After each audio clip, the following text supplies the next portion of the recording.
Please don't spoil the movie by adding your own soundtrack. Action! Action! Hi, I'm Jughead Jones. Okay. In honor of The end of Riverdale, yeah. That's Okay, nice. you got That's nice. Good for you. My name is Ned Bigby. Next to Classified School Survivor Guide? That's right. Okay. Oh, look, we both did shows. Yeah. And welcome back to Please Don't Spoil the Movie. a podcast brought to you by sisters who love each other. Upon occasion. Yes. How are you, love? How have you been? What you been up to? What you doing? Same old just a different day. Had a game yesterday. Right, the Saints schedule was on and popping. We're in full swing, baby. Yesterday was the last preseason game. Was it as packed as the first game? No, it wasn't. Okay. It wasn't. It was still a good amount of people, but no, that first preseason game, crazy. I was like, what the? I was like, this is a home game. Yeah. Preseason game. Yeah. Okay, yeah. I was like, this is like a home game because there's so many. Oh, yes, I see what you're saying. Yeah.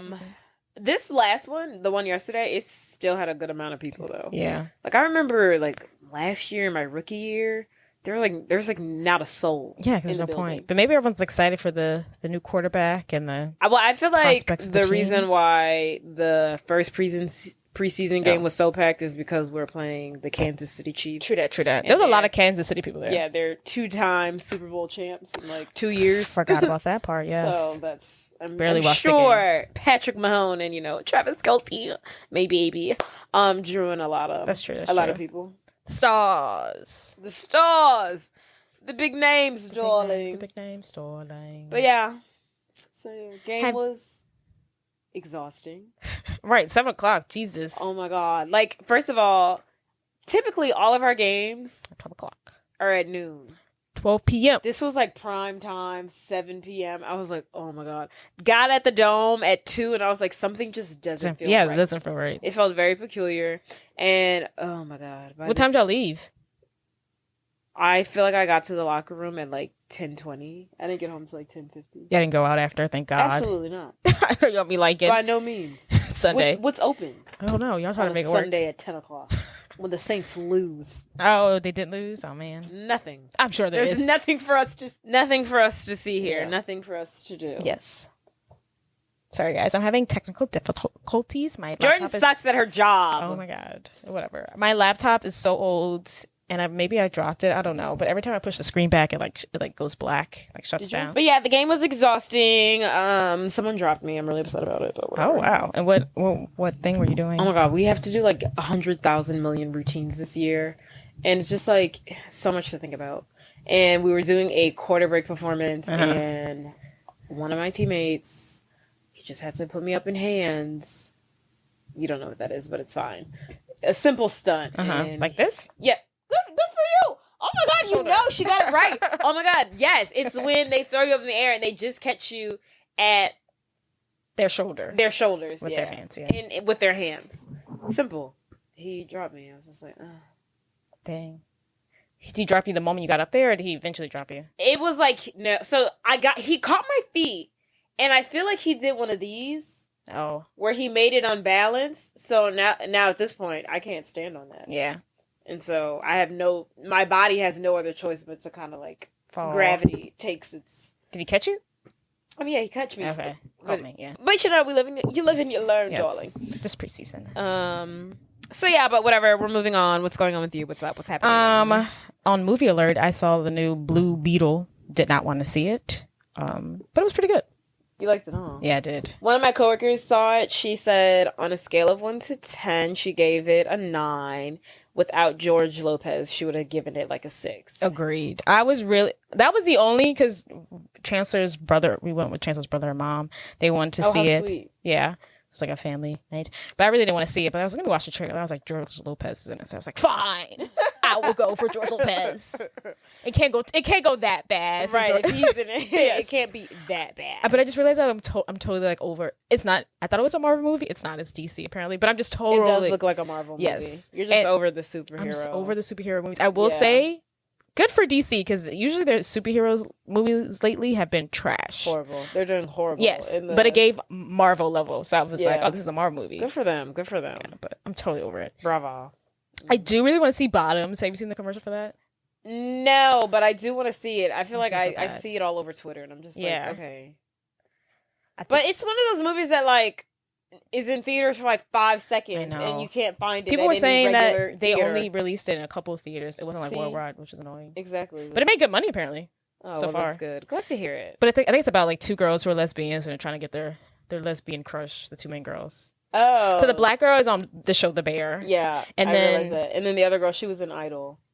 She was an idol. And she was in in this movie that I watched, an A24 film, Bodies, Bodies, Bodies, and I really liked her in that. What's Bodies, Bodies, Bodies? What is that about? It's like It's a scary movie. no, it's like a whodunit. So it's like these friends. They're like scary. A24 only makes scary movies. No. It's like someone dies, but it's like funny. I'll show you but freaking Pete Davidson's in it. Oh. So it's not. Okay, that does sound familiar. Yeah, but it's a really funny movie. I see. But it's like he dies in the very beginning and it's like, who murdered him? Okay, I love a good whodunit. Yeah. But it was pretty good. And that girl in it, she's really funny. I really like her. What else have you seen? I'm dedicated since Riverdale has finally ended. I used to watch it, but I had since lost track. But I'm back on Riverdale. Oh, you started that back that quickly? Yeah, I mean, I finished. I think I'm on season 4. Yeah, right now, and I'm trying to get back in it. What's going on? What's going on now? Make it brief. Because we can't. So I don't know what this. I don't. All the nonsense. So I don't know. Riverdale has to offer. Right. So I don't know what this season's going to be about. They keep doing a flash forward to Jughead Jones being missing, or like his name is Jughead Jones. Yes, and that is one of the better names on the show. He got lucky with that name. He's one of the lucky ones. These like side character names are ridiculous. Like Bulldog, Tall Boy. Tall Boy is a real one. I'm not making that one. Tall Boy is a real one. I forgot. She said I'm not making that one up. Like it's for real. It's ridiculous. It's the most ridiculous show, but I don't know what this season's about. We're still doing cults. Is it cult stuff in? I don't know. I don't know what this season's about. I'm not sure yet. It's 20 episodes. So chaotic. They're gonna drag it on. Chaos. Yeah, that's chaos. The writer's room that's a room that I never want to be in. Writer's room is fuck it. Like that's the motto. Anyone have an idea? Sure. The mission statement. It's printed all over the walls. Amber watches it. She told me when in doubt, fuck it. They get superpowers, and I can't wait to figure out how they transition to superpowers. Do they keep the superpowers forever? I don't know. When we were watching the last episode, it was the 1950s. What? They were going to the sock hop. I tried to ask Amber what happened there in the sock hop. She's like, I haven't seen the new season yet, but I was like, oh my god, what? How did we get here? How did we get here? How did we get to the 50s? I don't know. It's like, and I thought, why is this Greece? I don't know. They just do whatever. Sometimes I just think they do stuff just to put these girls in costumes. I just think y'all just doing this for the costumes. She went to go visit her dad in prison, and she's wearing like the little scarf around her and like the glasses. And I was just like, she's y'all going to a funeral or something. No, like she's incognito, like she's Thelma and Louise. Oh, and I was like, y'all just do stuff to throw on fits. Literally, they had a car wash scene. Y'all just wanted people's shirts off. Like there's just like that's. I mean, it's raunchy TV. That's all. That's all they're giving us. But I'm back in it. It's hilarious, and you love to hate it. You love to watch. Yeah. Love to hate watch. That's all I'm watching right now. Are you watching anything? The reason why I said Nick Big B is because I watch. I I have Paramount Plus. And like all the Nickelodeon shows are on there, so I watch Ned's Declassified as like my background noise when I'm trying to go to sleep. Oh my goodness. So I don't know why. It's also on Netflix. I don't know if it's you know what I started watching? I haven't finished it yet. The Zoe 101 movie. Oh, I didn't know she had a movie. Are you serious? Where have you been? Is it new? Yeah, it came out in like July. Oh. Wait, what? Yes, it's called Zoe 102. Are you serious right now? I missed that. You did not know about the Zoe 101 movie? Wait, no, Zoe 102.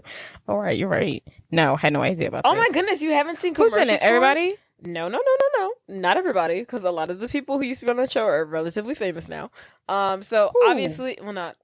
Who's relatively famous? I was gonna say the girl who she was on this show, then she got her own show, and then now Ariana Grande is famous off of her show. What's her name? Victoria? Oh, Victoria's? Oh, that show? Her, yeah. You know, she started on Zoe 101, so she's obviously not in it. Yeah. I mean, he was only on one season, but Austin Butler isn't in it either. Okay, because he got his own Disney Channel show. No, Austin Butler is a guy who dated Vanessa Hudgens for like 10 years. Oh, who plays Elvis? Yeah. He was on there? He was on like the last season when Chase left. He was on there. I mean, obviously he wouldn't be in the movie Right. even if he wasn't famous now, but he's obviously not in it. There's someone else who's not in it. Is the nerdy girl in it? Oh yeah, she's in it. I think it's just them who aren't in it. Okay. But I just feel like Victoria, what is her last name? Victoria. On the show? Her name in real life is Victoria. Okay, I'll just look up Victoria's. Her name in real life is Victoria? I'm so pissed. Tori. What is her name?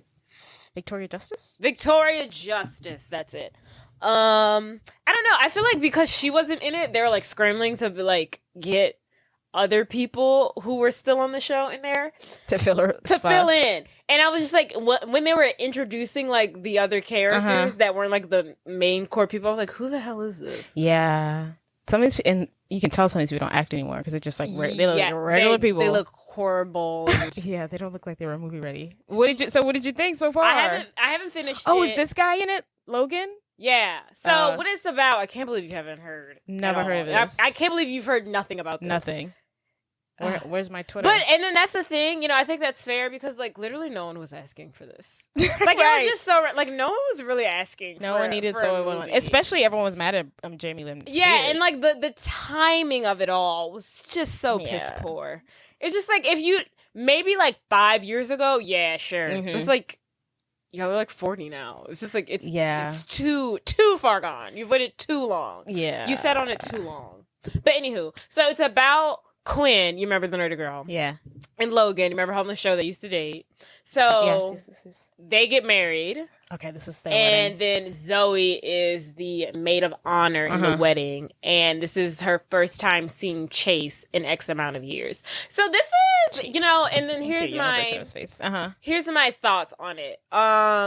Jamie Lynn Spears looks horrendous. Horrible. Jesus. Horrible. And that is karma for you. Because, oh my God, every time they show her. She looks so nice in the photo, though. Every time they show her, I was just like, why does she look like she's 65 years old? She looks terrible. Oh, she looks so nice in this photo. But what I don't understand about the movie, yes. Okay, so what I don't understand is like the point that she's at in her life. Like, I don't know. I don't really remember the show. I don't really remember her character. I feel like her character was very just like, standard. It was just Nickelodeon. Yeah, it was just like she didn't really. It's nice. I don't know. Yeah, like I feel like she wasn't a bad girl. Yeah, Quinn was like the smart one. Tori was like the one who wanted to be the actress. Like she just like her character was just like there. Yeah. She just had the show because she was Britney Spears' little sister. So her character in the movie is like at this point in life where she works for this like really like. Think Are You the One? Like she literally works for like a TV show like that. She's like a producer for Are You the One. Or a show like that, like Love Island, Are You the One, something like that. She's at a point in her life where she just like really doesn't know where she's going, and she hasn't talked to anybody in that like little circle from high school in like 10 years. So she's really kind of at like her rock bottom phase. Okay, and I just thought that was weird. I was like, like her character is kind of like pathetic. So I'm just like, oh, that's interesting. Because I don't know. I feel like she didn't have a character on Zoe 101, so just like to give her the pathetic character is like, I don't know if I would give her that, but I wouldn't know what to give her because she didn't really have character development on Zoe 101, if that makes sense. But so far, like the music in the movie, I'm like, oh, this is really good. Like it's really cute. I actually really like it so far. Interesting. How much left do you have? I don't know. It's like at the wedding and Chase and Zoe are missing. Okay. So maybe like 30 minutes left. Okay. It is. It's not bad. I'm like, oh, this is cute. I just wish this is something that we wanted. The people wanted. But like no one really was looking for this. Yeah.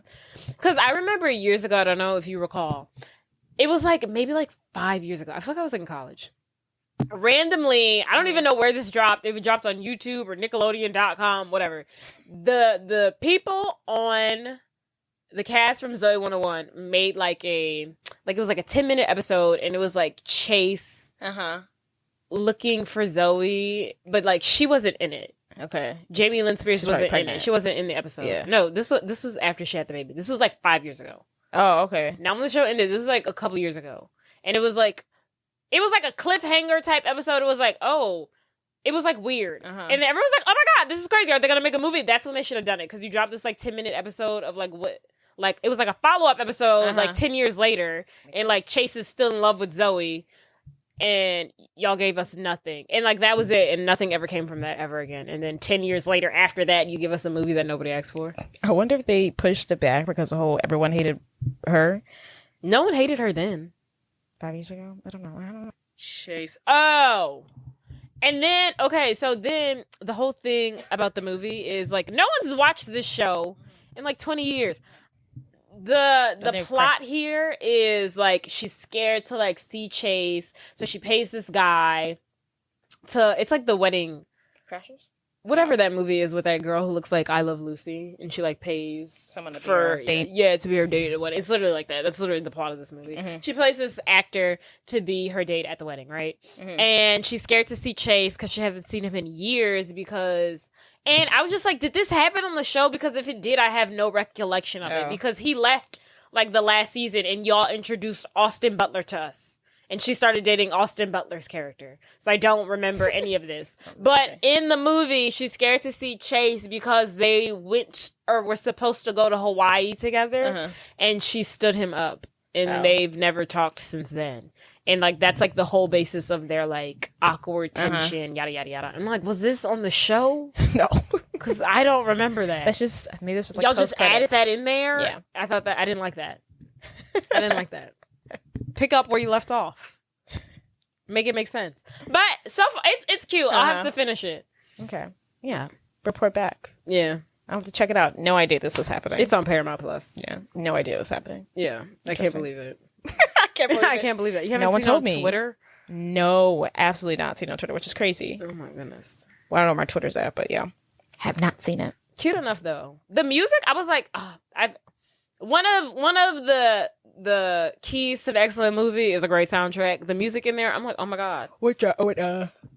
I don't. It's like songs we've never heard, but it's just like the way it's timed in there. I'm just like, that's great. Good pop song to go with this. Love it, love it. Eating it up.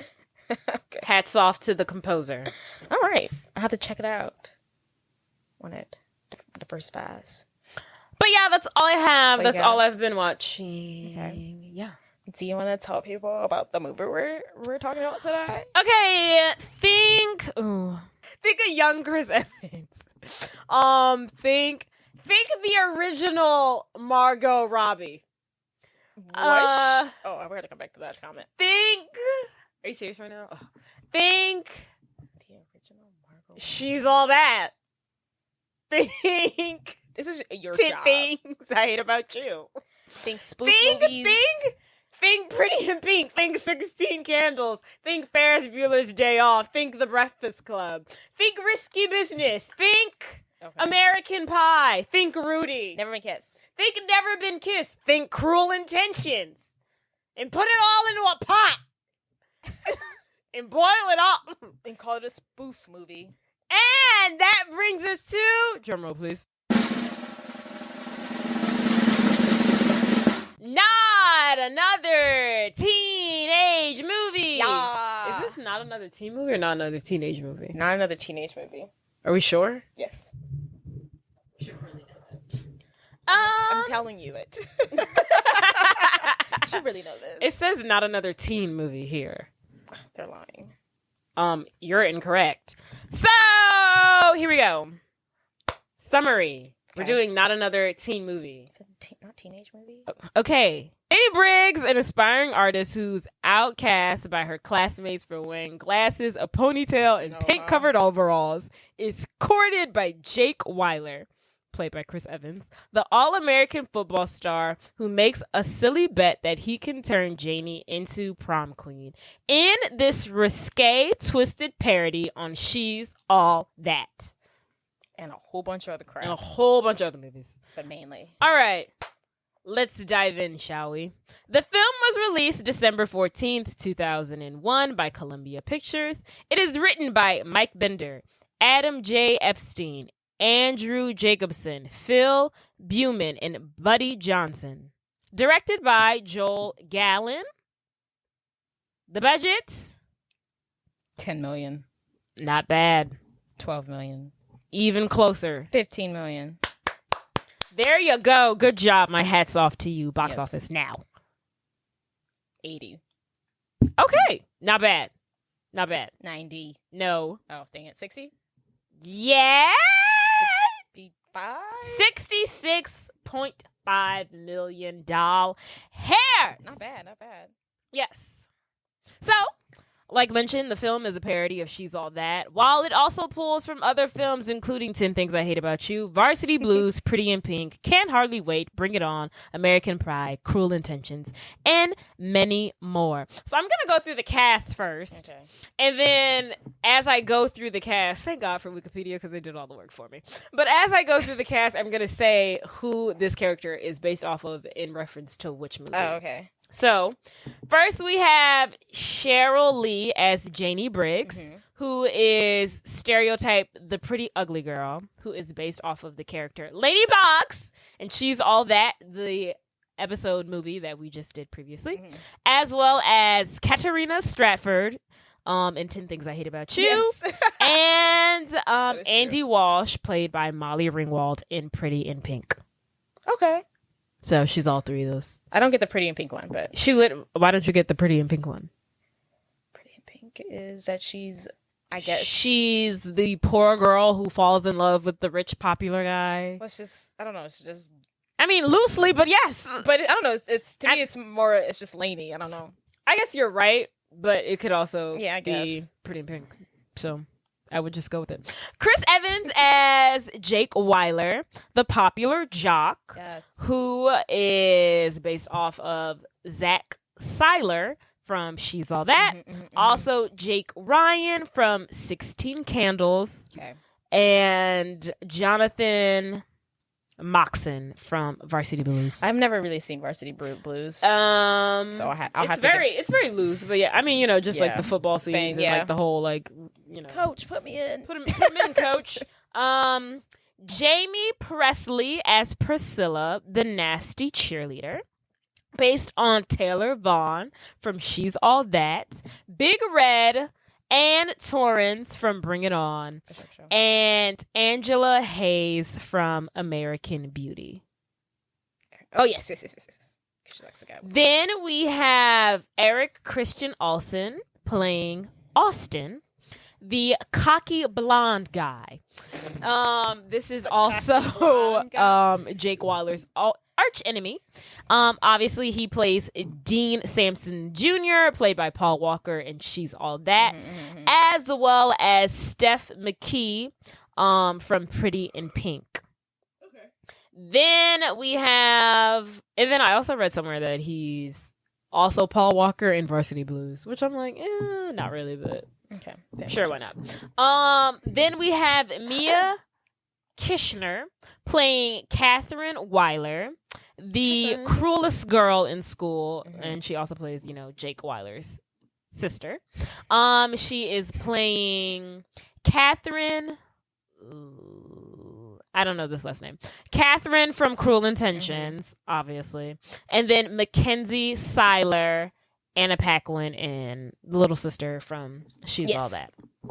Then we have Dion Richmond playing Malik. Yes. The token black guy. I would like to preface. I would like to make a huge, ginormous apology. Okay. Thank you. to all the black people in the world.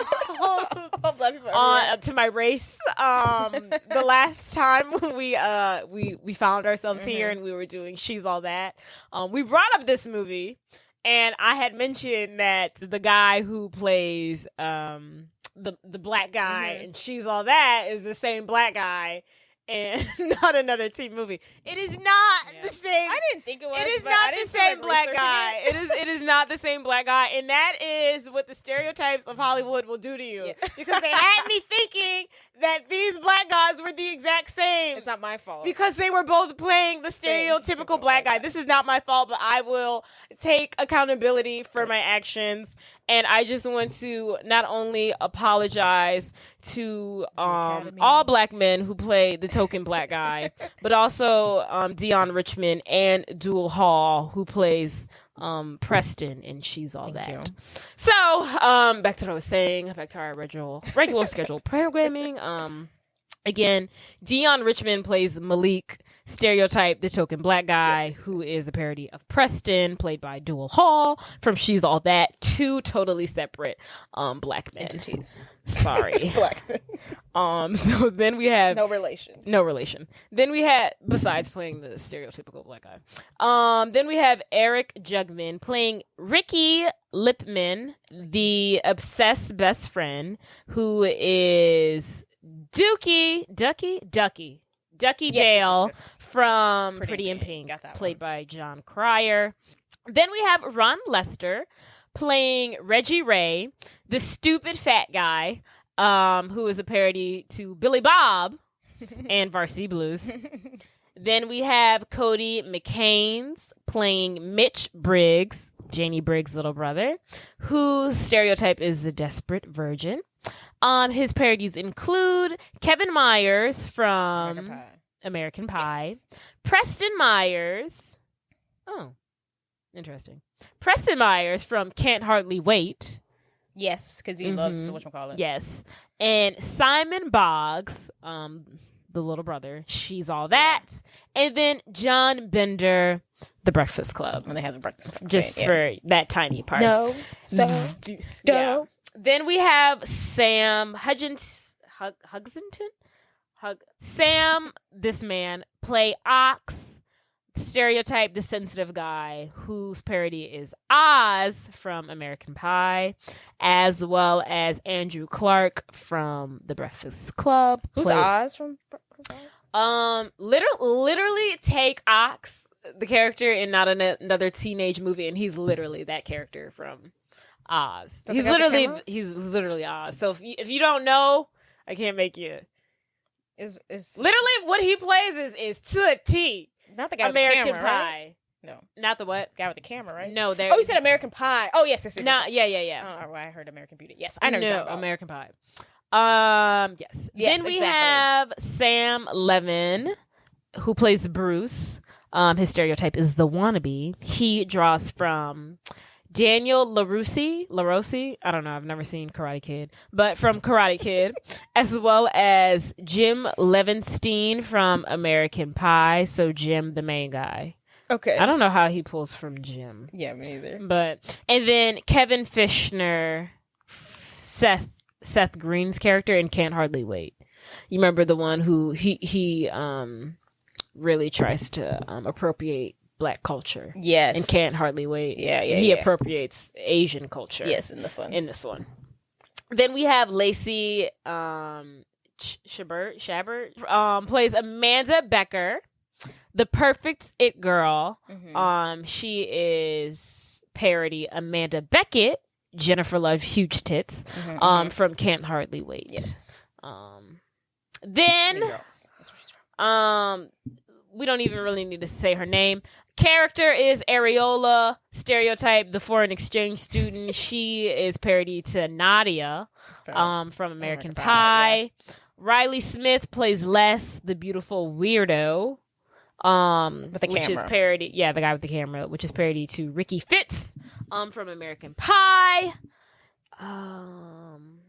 Ed from American Beauty, American Pie. Excuse me, American Beauty. Thank you for catching that. Yes. Then we have Randy Quid. He plays the dad, Mr. Briggs, parody to the dad from She's All That, as well as the dad from Pretty in Pink. Sandy Sue, the new girl in school, which is parody to Sandy Olsen, Olivia Newton-John character in Grease, which I never knew. The one with Tourette's. What? But wait, no, who's she supposed to play? She plays Sandy from Grease. She's parody to Sandy in Grease. Sandy Sue. She plays Sandy Sue, parody to the real Sandy Olsen. Oh, Sandy. Yeah, from. They down bad for that. They didn't have to bring Grease in here. Yes. I didn't think about who she was parodying, but I just always thought it was weird that she was I didn't think about 50s. It either. All right, JD Weedy, let's dive in.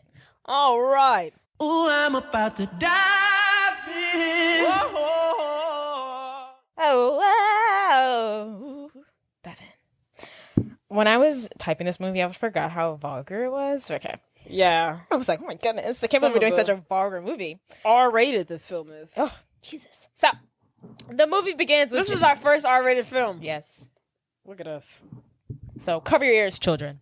So, the movie begins with Janey Briggs enjoying her morning in bed, watching a movie. There's just not another time to really... Sorry. There's Okay. not another time for us to do this movie. It only makes sense. to do it If right we after. She's All That, so do it right after. And we've done a couple, of these movies already. So Yeah, and it's like we've done a few of these already. Right, yes. Cruel Intentions, 10 Things I Hate About You, Bring It She's All On, That. She's All That, There's another one in here. All right. Okay. So, I'm surprised we haven't done Pretty in Pink yet. I know. Or The 60 Breakfast, Candles. but we've done The Breakfast We've done Club. Breakfast Club. Anyway. So Janey Briggs is in bed. She's watching a movie. She's watching She's All That, actually. But I don't think it's the real version. I think it's like It's not. It's not the real version, but it's She's All That. But yeah, she's watching She's All That, but the version that they have in this movie is not Freddie Prinze Jr. Yeah, no. It's actors. Yes.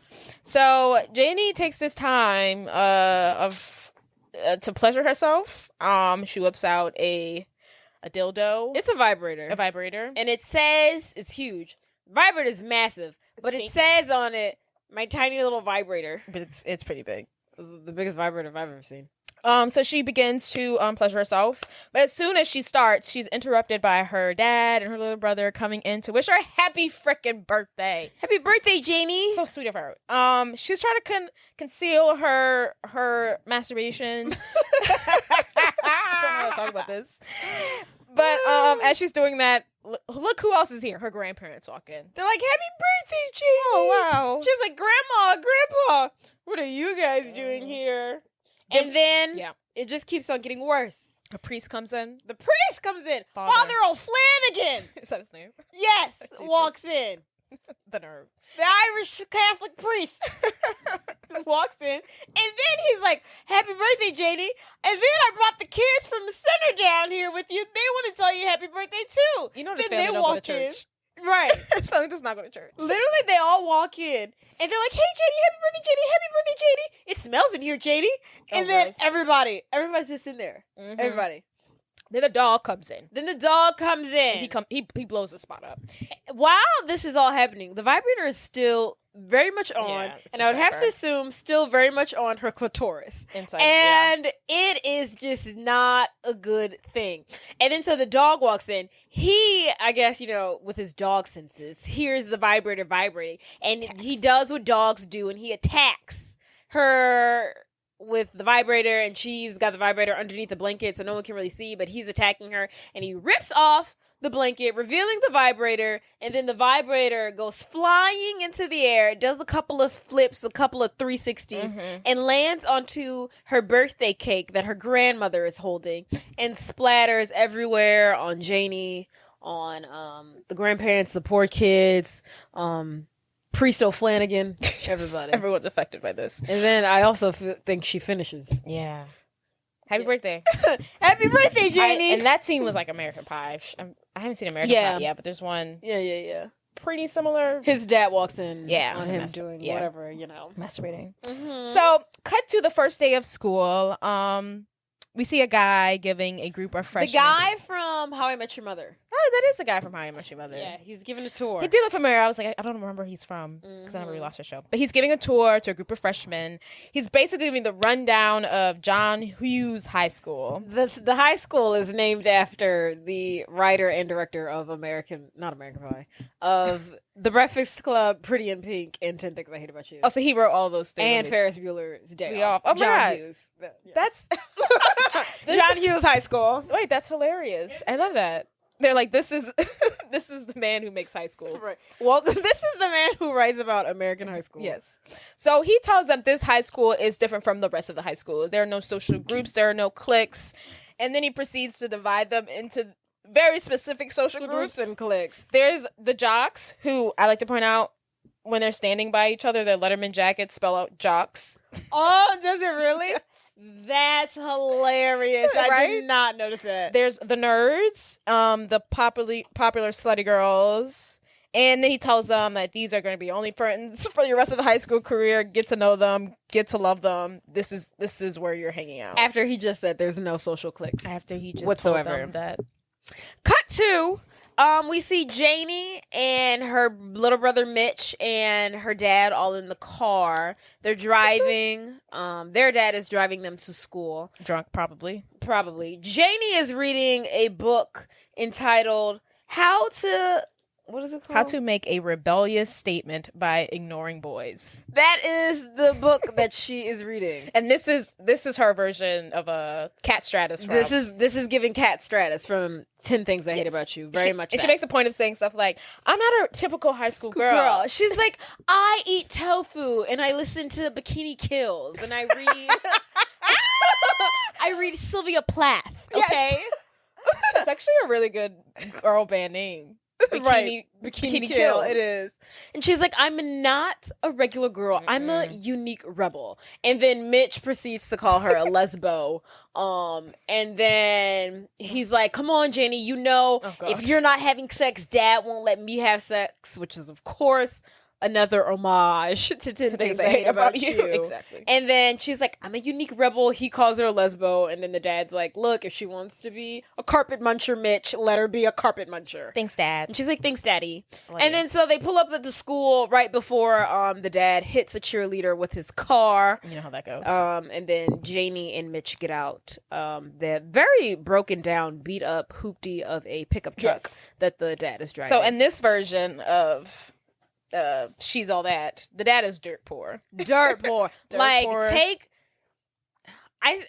think he's more closer to the dad in Pretty in Pink than She's All That.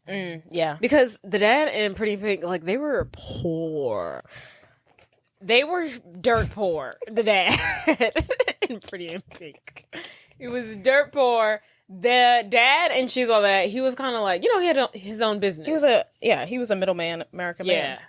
Their house was falling apart in Pretty in Pink. Was it? Yeah. Yeah. But I feel like I feel like the house that they have in Not Another Teen Movie is an exact replica of the house that they were living in Pretty in Pink. But it's so big. Big and decrepit. Why? That's how they love movies. Don't care how much money you got. They're gonna put you in a big house. Just make it decrepit. Like, why? Why is this house so big? Just small and clean. Right. It's never small. It's just large and falling apart. Like, why can they afford this big house? Because they could afford it once upon a time. Just now they can't. So ridiculous. Yeah, this is true. Anywho, so now Jake Weiler pulls up to school. And it's a red sports car. It's like a Porsche or something. I don't know cars, but yes. One of those expensive sports cars. He pulls up into a spot that has his name on it. It's reserved just for him. He walks down the hallway to a picture of him. And then he turns to the next hallway, and now he's looking at a picture of himself framed in the hallway. I always thought, I'm glad they made fun of that part, because I always thought it was ridiculous, and She's All That he had a picture of himself. And then he went up to it and looked at it. I was like, that was ridiculous. Like, what? Who? I didn't think it was that ridiculous. Jay. It just put emphasis on how popular he was. Yeah, but like, let me go look at that photo of me in the hallway. It's such a narcissistic thing to do. Well, his character is a bit of a narcissist. Yeah, it's crazy. So, he's basking in all of his popularity. He's walking down the halls, and girls are literally, not joking, throwing their panties at him. Mm-hmm. And even some of the guys. Yes. Arthur. We don't discriminate here. Throws his jockstrap at him too. Thanks, Arthur. Meanwhile, Janey runs into her best friend Ricky, who is like the character from Pretty in Pink, Ducky.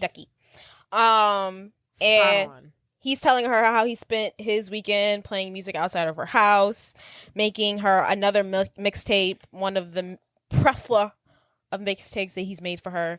And he's obsessed with her. And he expresses that he wants her to return his love for her one day, which never will happen. She's not into him. And I don't know, she's clearly doesn't even know that he has a crush on her, or like, is that the vibe that you get off?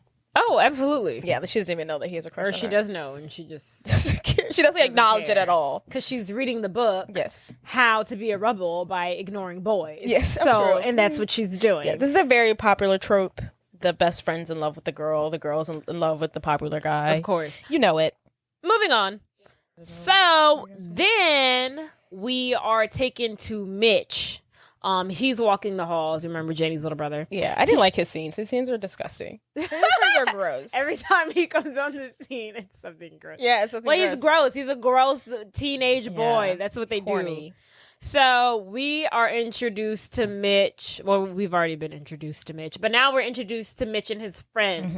They are literally the catalyst. I don't know if that's the right word I'm using, but they encompass literally the entire film of American Pie. Yeah, catalyst. Just they are American Pie. Yes, that is who they are. That's who they represent. This movie is She's All That, but Mitch and his friends are American Pie. Yes. So Mitch goes up to his friends, Ox and oh my God, what's the other one's name? I didn't write down their names. You did not. That was like I see. Because I didn't like them. I didn't want to talk they about were that. so gross. It was so gross. They were disgusting. I don't want to comment further on them. Ox and Bruce. I feel like they never say his name. So we're introduced to Oz and Bruce. Oz is literally the epitome of Ox. Excuse me. Yeah. Ox is literally the epitome of Oz. It's gonna get so confusing. From American Pie. And Bruce is a combination of the main character from Karate Kid and Can't Hardly Wait and Jim from American Pie. I didn't know the Karate Kid part. That part's random. That part's hilarious. But it also makes sense because in the end, she said something about Karate Kid. And I was like, that's so random that she said that. Oh, does she? Yeah. Oh. I'll circle back to it, but yes. So they're walking down the hall. Mitch is like, hey guys, did we do what we said we were going to do and reach our goal of losing our virginities over the summer by senior year? And they're like, no. We're just freshmen. And then he's like, still, it's important. Right. And so while he's walking down the halls, he's emphasizing how important it is that they lose their virginities. And then as he's walking down the hall, we are introduced to Amanda Becker, who is a parody of Amanda Beckett from Can't Hardly Wait. She walks down the stairs. She's looking very pretty, very slow gorgeous. She's walking slow motion because that's exactly how Amanda Beckett walked in Can't Hardly Wait. And Mitch, is in awe by her beauty, her popularity, her poise, her gorgeousness, and he is in love with her. He has a goal to conquer that beast.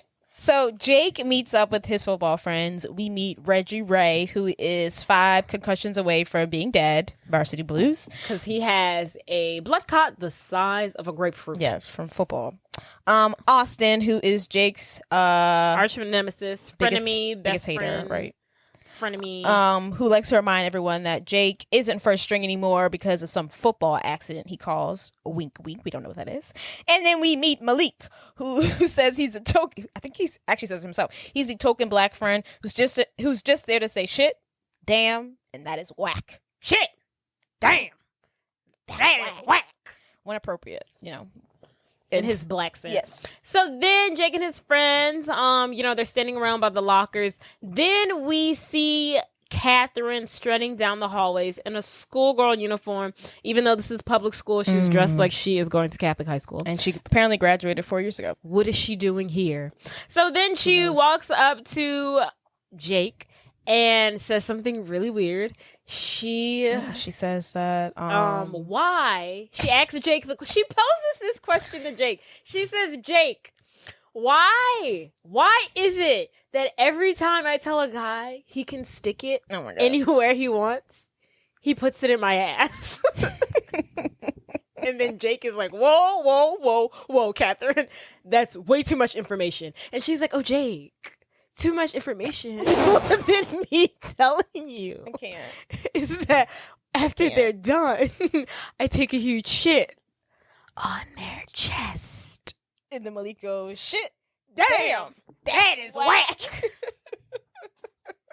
Keep in mind here that Jake and Catherine are brothers and sisters. It was up until like later on, I was like, they're not stepsisters, are they? They're legit. No, they're as in Cruel Intentions, how they are stepbrother and sister. Mm-hmm. In this film, Jake and Catherine, who is based off of the sister in Cruel Intentions, they are in fact blood brothers and sisters. Yes.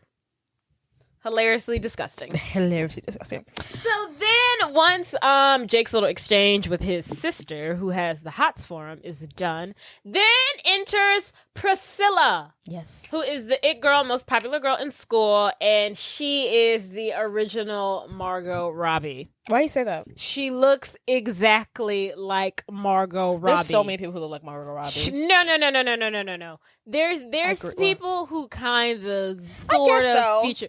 This woman literally has the same face as Margot Robbie. I guess so. When Margot Robbie hit the scenes, I was like, is this not that chick from Can't Hardly Wait? I was like, is this not her? I was like, why did she suddenly get younger? No. I was like, is She's this not in Can't Hardly Wait, right? Did I say Can't Hardly Yeah. Wait? I'm This sure. is not the chick from Not Another Teen Movie Okay. because I literally cannot. I cannot. I think she is in Can't Hardly Wait. Jamie. She is in Can't Hardly Wait. Is she? She's. Because there's like a couple, yeah.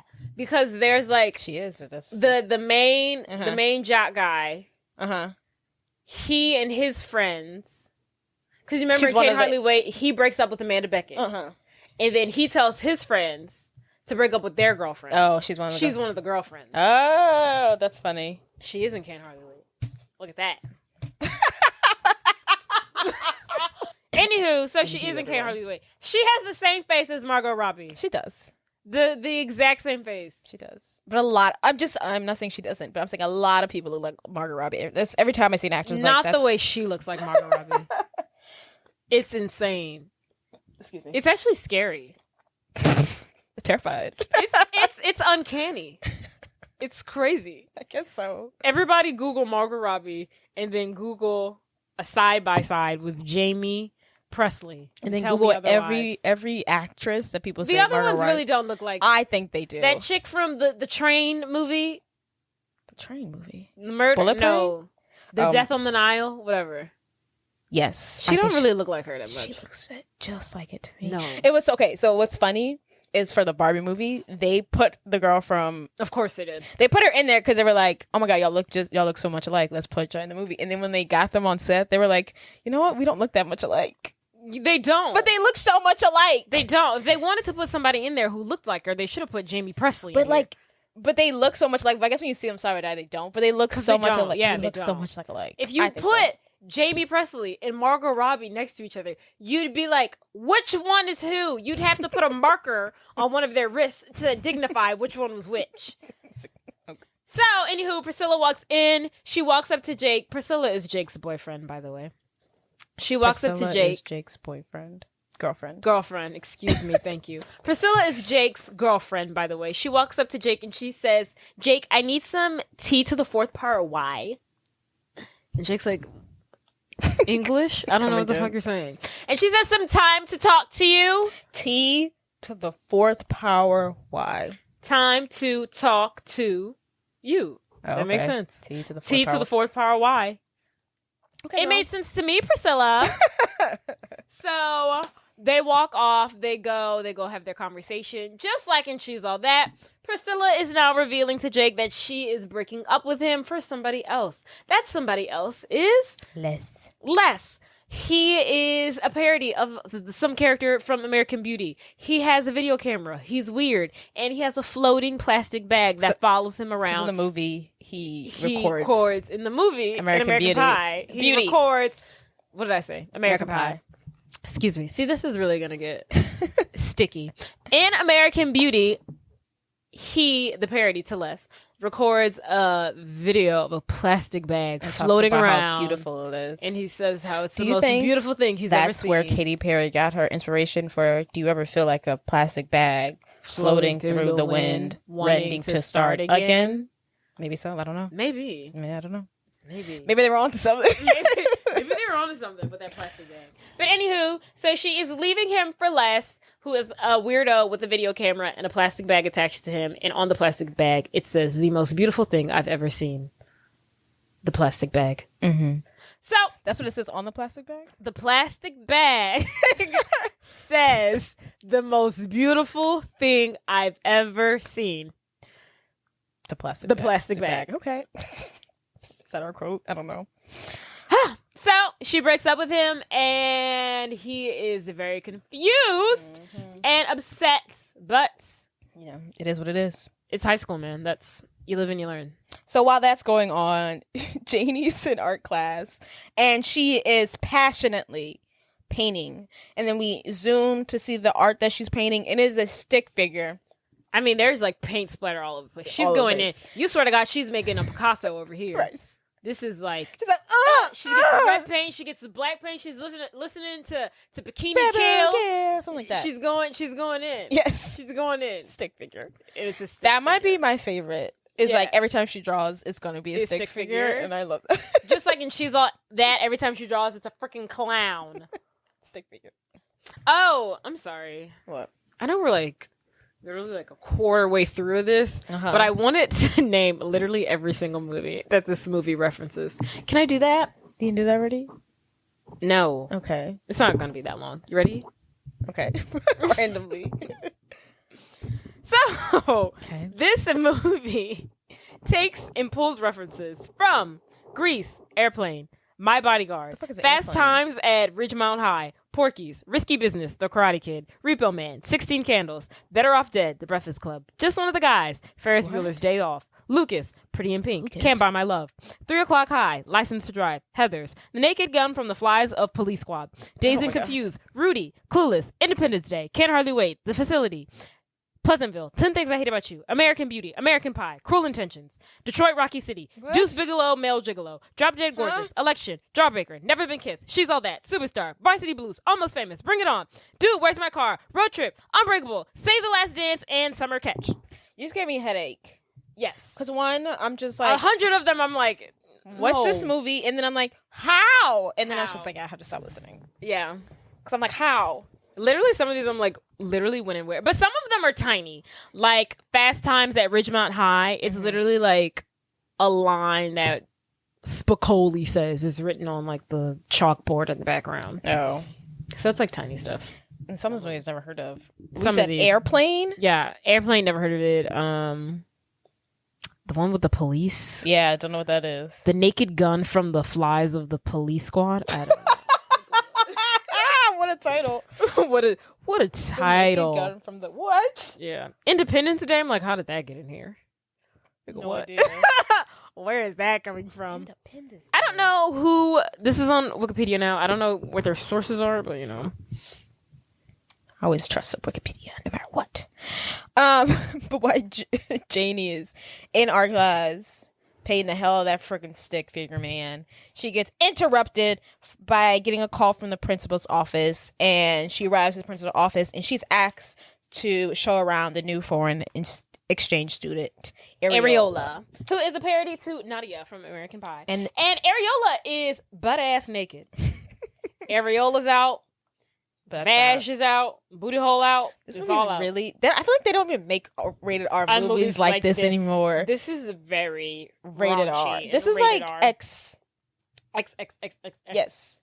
X. And we've left out a lot of the R-rated stuff. Yeah, I can't. Like when Mitch is walking down the hallway and that girl's literally That makes sense. having sex, Yeah. and we get her bare butt against the window.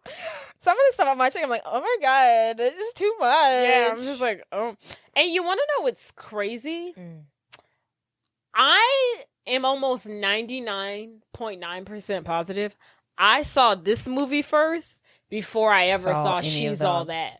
I would have to agree with that. I know I know I saw this movie first before I saw She's All That. Because I remember being younger, watching this movie. I'm like, well, what movie could they be possibly making fun of? Like, I don't. And I feel like you're the one who told me, like, no, this is based off of another movie. And I'm like, are you sure? And I was like, Are you sure about that? I've never even you heard sure? of this movie Are you sure about that? that they're making fun of, that they're making a mockery of. Tell me more. Do tell. Walk me down. Walk me through this. She's all that. Full circle. That's just so good that they Right. must make fun of. It's so iconic. That's so trendsetting. Ooh. Ugh. Now you know.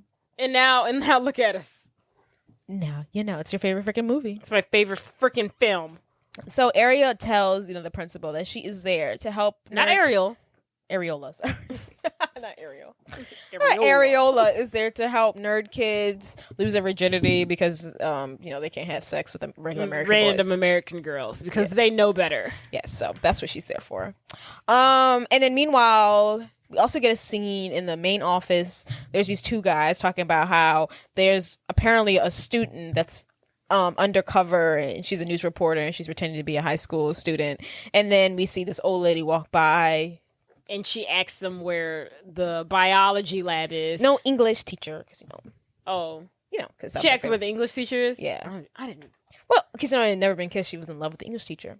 Anywho, she's about 89 years old. Yes, she's clearly the girl. They see her and don't even okay. They don't even bat an eyelash. She's like 100 years old. She's like. Honestly, you could question if she's still alive today. That's how old she is. I think she died. I looked it up. Oh, see, she's dead now. Wait, hold on before I kill this lady off. Before we kill her prematurely. Let me confirm. I think she did die. She died in 2018. Dang. Yeah, she just died. Oh. Not just died. She died about 5 years ago. She was born in 1927 in Los Angeles. Okay, girl. Her birthday is September 13th. Oh, wow. Right on your birthday. Day before. Come on, She's Virgo appeared sis. in Mama's Girls. I'm not sure what that is. I just want to stalk this lady. Enough about her.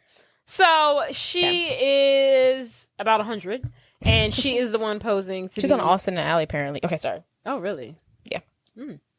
So she's about 100 years old, posing to be the undercover student that these actual students are talking about. She asks them where the English class is, and they're like, oh, it's over there down the hallway to the right. And they are, not taken aback at all by her haggard age. Yes. So, end of school is over. Jake is hanging out with his friends once again. Never been kissed. Never been kissed. Did we mention that? Yeah, I think it did. We've also done that movie as well. Jake is hanging out with his friends, and he sees his ex-girlfriend Priscilla making out with Les in the paper bag, and floating in the background. Yes, and from here, same like what happens, and she's all that. He's like, ugh, she's a nobody. She didn't have her good looks. She didn't suck balls the way she did. If she wasn't popular, she would be nobody. And then Austin, of course, is like, whoa, whoa, whoa, whoa, whoa. Watch what you're saying.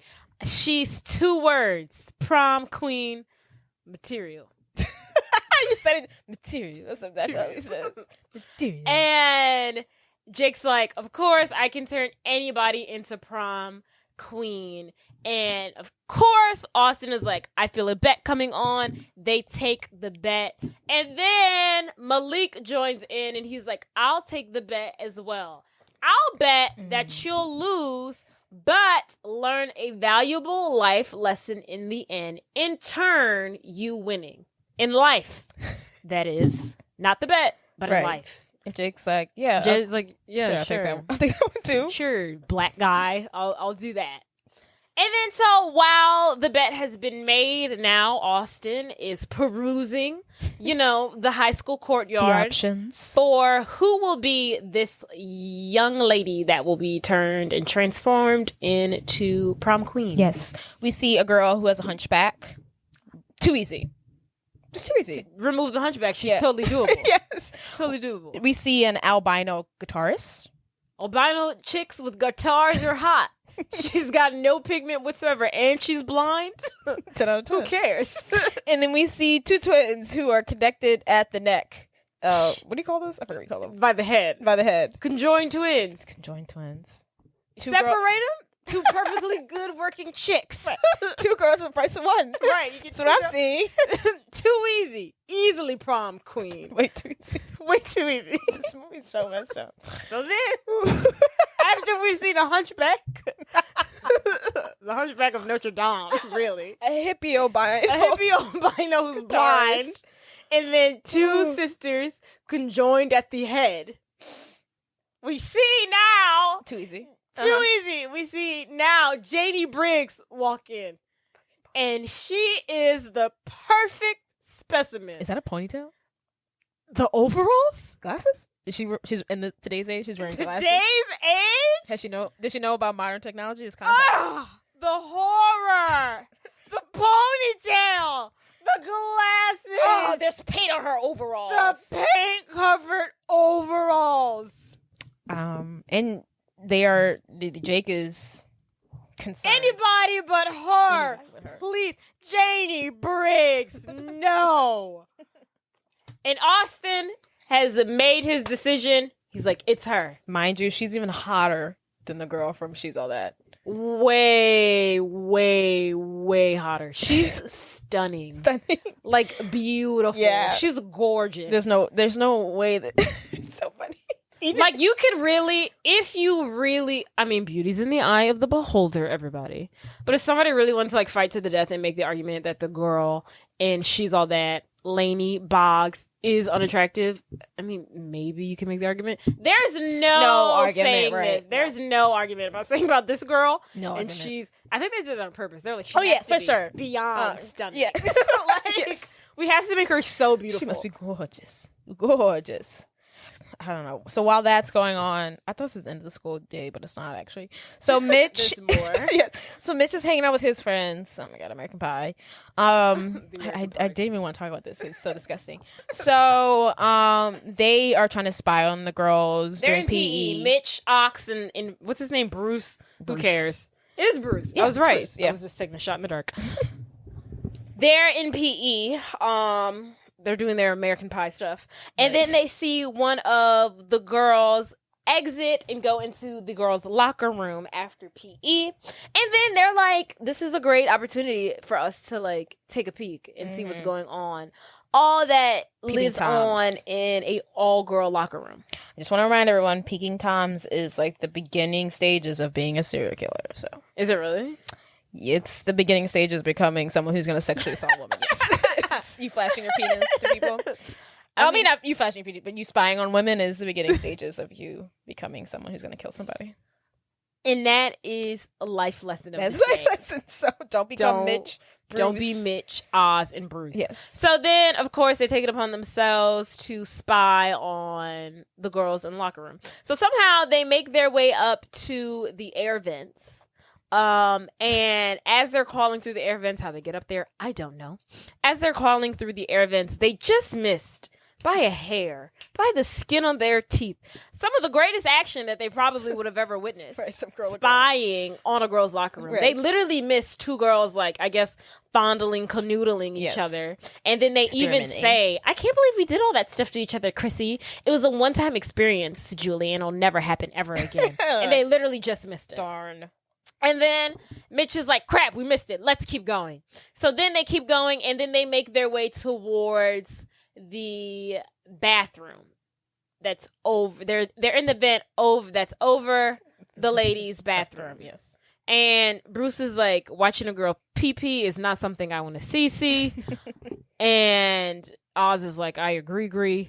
Anywho, she ends up, they're like, Mitch is like, relax. Let's just enjoy the moment. Oh God. She takes down her panties. She starts peeing. They're like, oh, this isn't too bad. Then she gets a little gassy. She's a little gassy. She released like one fart. And they're like, oh. She toots. A little toot. A little toot. And then she hits him with another one. And then another one. And then another good one. I can't believe you're doing this right now. She's really putting her on to those farts. And at this point, they're suffocating by her farts. They're like, oh my God, this is horrendous. This is blowing up the terrible. Meanwhile, in English class. Now we're taking an English class. Meanwhile, in English class, Janey's sitting in English. The not professor, I guess the teacher, is like, does anybody have a poem from their last homework assignment that they'd like to share? Ricky. It's like, ooh, pick me, Professor Conley, pick me. And he's like, oh, Ricky, fine. So Ricky goes up. Remember, Ricky is a parody to Ducky from Pretty in Pink, so he's in love with Janey. He goes up. He begins to read his poem, which is very much like the poem from 10 Things I Hate About You. I love it when and it goes something to the effect of, when Janey walks. I love it when Janey talks. I love it when Janey says hi. I love it when Janey says bye. I love it when Janey says, see you in English. Something like that, yeah. I love following Janey to the mall. I love collecting tiny little Janey hairballs. Oh wow, you really know this. I'm pretty sure that's It rhymed. So he's going on and on about his little poem, and then the professor's like, God, please sit down. So then the professor goes on about this like spiel about how kids just don't appreciate the art of today and the past, and he's just going on this huge spiel. Meanwhile, while the boys are in the air vent, the girl, she's gone from gas to full-on diarrhea. Yeah, she's blowing it up. She's blowing up the toilet seat. They're stuck in there. They're in the air vents. As her diarrhea gets more and more severe, the teacher's speech gets more passionate and and vigor and angry and just aggressive. And then it's just like a back and forth, a tussle between her farts and her diarrhea getting more severe. And then the teacher's speech getting more passionate. And then at one point, it's just a huge explosion of the teacher's speech in her butthole. And she is putting in so much work into that plumbing system that everything just explodes. The guys fall from the vent. Then she falls from the toilet. That floor collapses into the English classroom, and there's human feces everywhere. And everyone's covered in shit. And that is a scene that I'm not fond of. But Jordan left that out in the notes, but I was like, we have to tell this scene. I like it encompasses everything about this movie so well. This is the kind of movie that we're dealing with. This is the kind of movie. She shitted so hard that she collapsed 2 floors. Yes. And now there's feces everywhere. We've And all then been she there. farts one more time, and she's like, excuse me. She has no shame.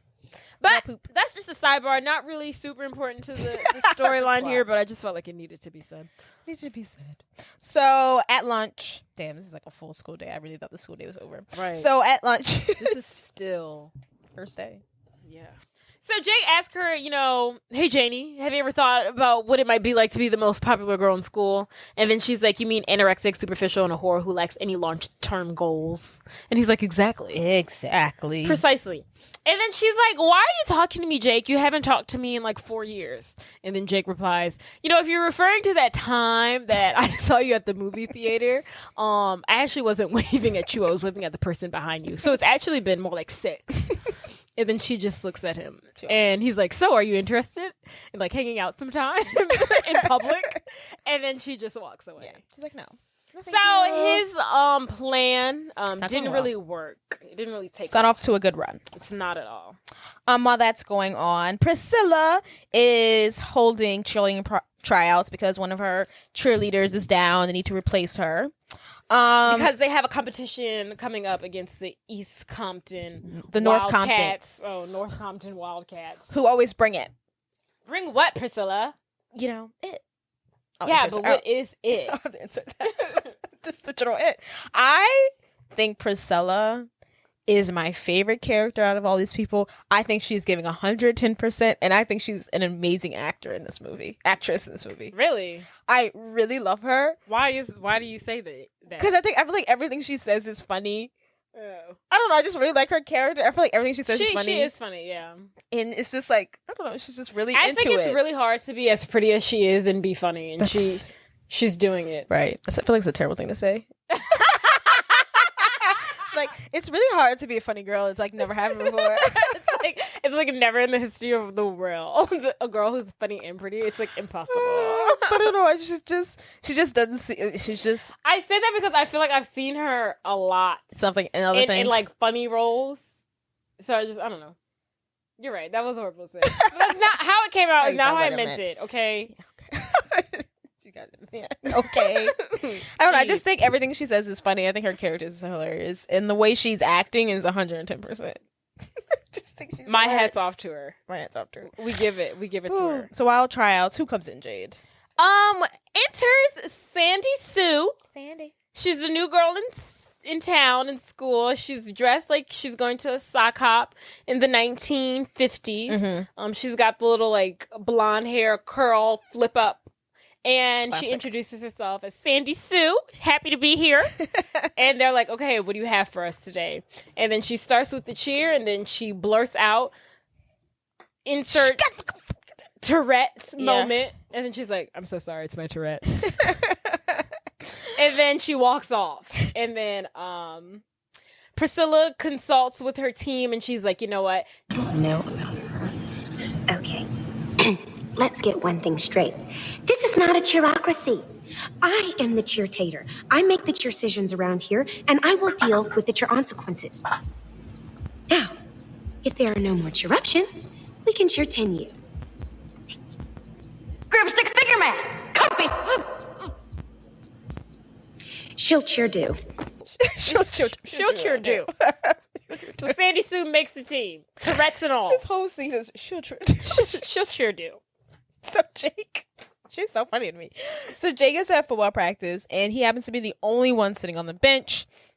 Jake has a flashback of a, I'm assuming it's like a high school game from last year. Maybe we're literally still at the first day of school. Yes. We've literally Okay, so Jake is at practice. He's sitting by himself on the bench, and he has a flashback, maybe last year of a football game, maybe the championship, and we see that, you know, they're about to win the game. They're literally ahead by like 30 points. Yes, and coach is like, go out there and, you know, just take a knee, wrap it up. He's like, don't do anything stupid, don't do anything crazy. We're about to win the game. Go out there, take a knee, and that's it. But Jake, being the nice man that he is, he goes out there and he talks to the little nerdy boy on the team, who's Marty. Rudy. Oh, yeah. Supposed to be like Rudy. He's tiny. He's probably never played a real game. This is the last game he's ever going to play because the season's over. And Jake is like, hey, you know, I think we should throw the ball to Marty, yes. he says. And then everyone's like, Jake, what? Coach just said. He's like, I don't care what Coach said. And they're like, but we only have like 2 minutes left in the game. All we have to do, I don't care. And then Marty's like, hey, guys. I don't care either. Me here. I'm just really happy to be here. Like, oh, gosh. Oh, shucks. Gee, thanks. But, you know, that's okay. Have you ever seen Rudy? No, I haven't. It's so good. I almost cried. I've heard you talk about it before. So good. I haven't had the pleasure. Yeah. Have you ever seen Varsity Blues? No. So good. Damn. But Rudy's is such an inspirational movie. So is Varsity Blues. Is it, though? I feel like it's a regular movie. Is it, but though? Rudy's based on a true story. Do you even know what... whatever. Do you even know what Varsity Blues is about? I'm sure Varsity Blues has happened to many people. Football, we win. No. They lose. Do they lose on Varsity Blues? No. So it's about... Okay, so Varsity Make Blues, it quick. right? Varsity Blues... Paul Walker's character, he's in Varsity Blues, right? He's like the it football player. He's like he's like the, you know, he's like the main guy. Yes. He's the quarterback, main guy. Yes. He gets injured one game. Like, he's got everything lined up. He's going to this college. He's going to go to the NFL. He gets injured one game. Mm-hmm. He's out. Will never play ever again. Mm-hmm. The second guy, like the second string football player, now becomes the mainstream. And now he literally gets everything that Paul Walker has. Oh. Like, he gets the attention. They're like a small town. So he gets the attention. He gets the notoriety. All the girls. He gets his girlfriend. And then it's just like, that's what it's about. You know what Rudy's about? Rudy's this about guy who plays for Notre Dame and he gets to play. No. He wins. Rudy's dad they were always into football. Rudy's always had a dream about playing football. He goes to Notre Dame. He's on the practice squad. He gets a chance to freaking play. And in the end, he scores like a touchdown. They put Rudy on his chest, and everyone screams, Rudy, Rudy, Rudy. It's so cute. His dad's at home watching the game. He's like, that's my son. Ah! It's so good. Just thinking about it makes me want to cry. I can't tell if you're like angry. I just remember watching it the first time. I was like, Rudy, this is amazing.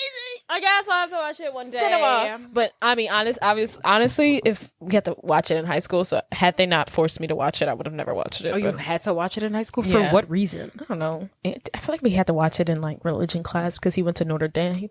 Is that a religious school? I think it is. I don't know. But anywho, You don't say. So Mitch, Jake is gonna throw the ball to Marty. Marty. Jake is going to throw the ball to Marty. Marty's like, hey, guys, I'm just happy to be here. And he's like, Marty, sometimes you got to follow your dreams and go after what you want. He gives us like the whole big, corny blah, blah, blah spiel. And then Marty's like, okay. I'm not mad at it. Might as well. Sure. We're going to win anyways. Catch a ball once. Yeah. I mean, yeah, it's sweet. It's a sweet gesture. Yeah, he's Rudy. Yeah, he's like, we're going to win anyway. Just catch the ball. Get the opportunity. It's your dream, maybe. Right. So they're like, okay, fine. They make the play. They set it up, right? Everyone's like, no, Marty, go over there, Marty. Marty don't know what to do. Marty don't know what's going on. He got glasses. This is his first time out here. He's really tiny. This is his first time out here.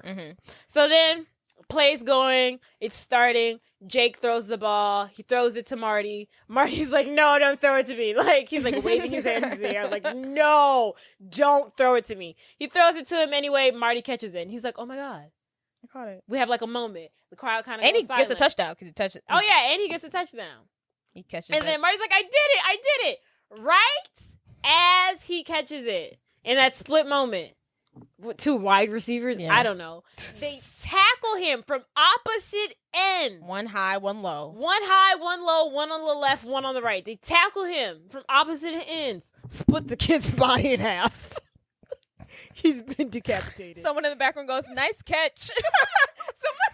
He says, good hands, Morty. No, he's like, walk it off, Marty. Walk it off, Marty. His body is torn in half. His intestines are laying on the 55-yard line. Literally, he's dead. Marty has died.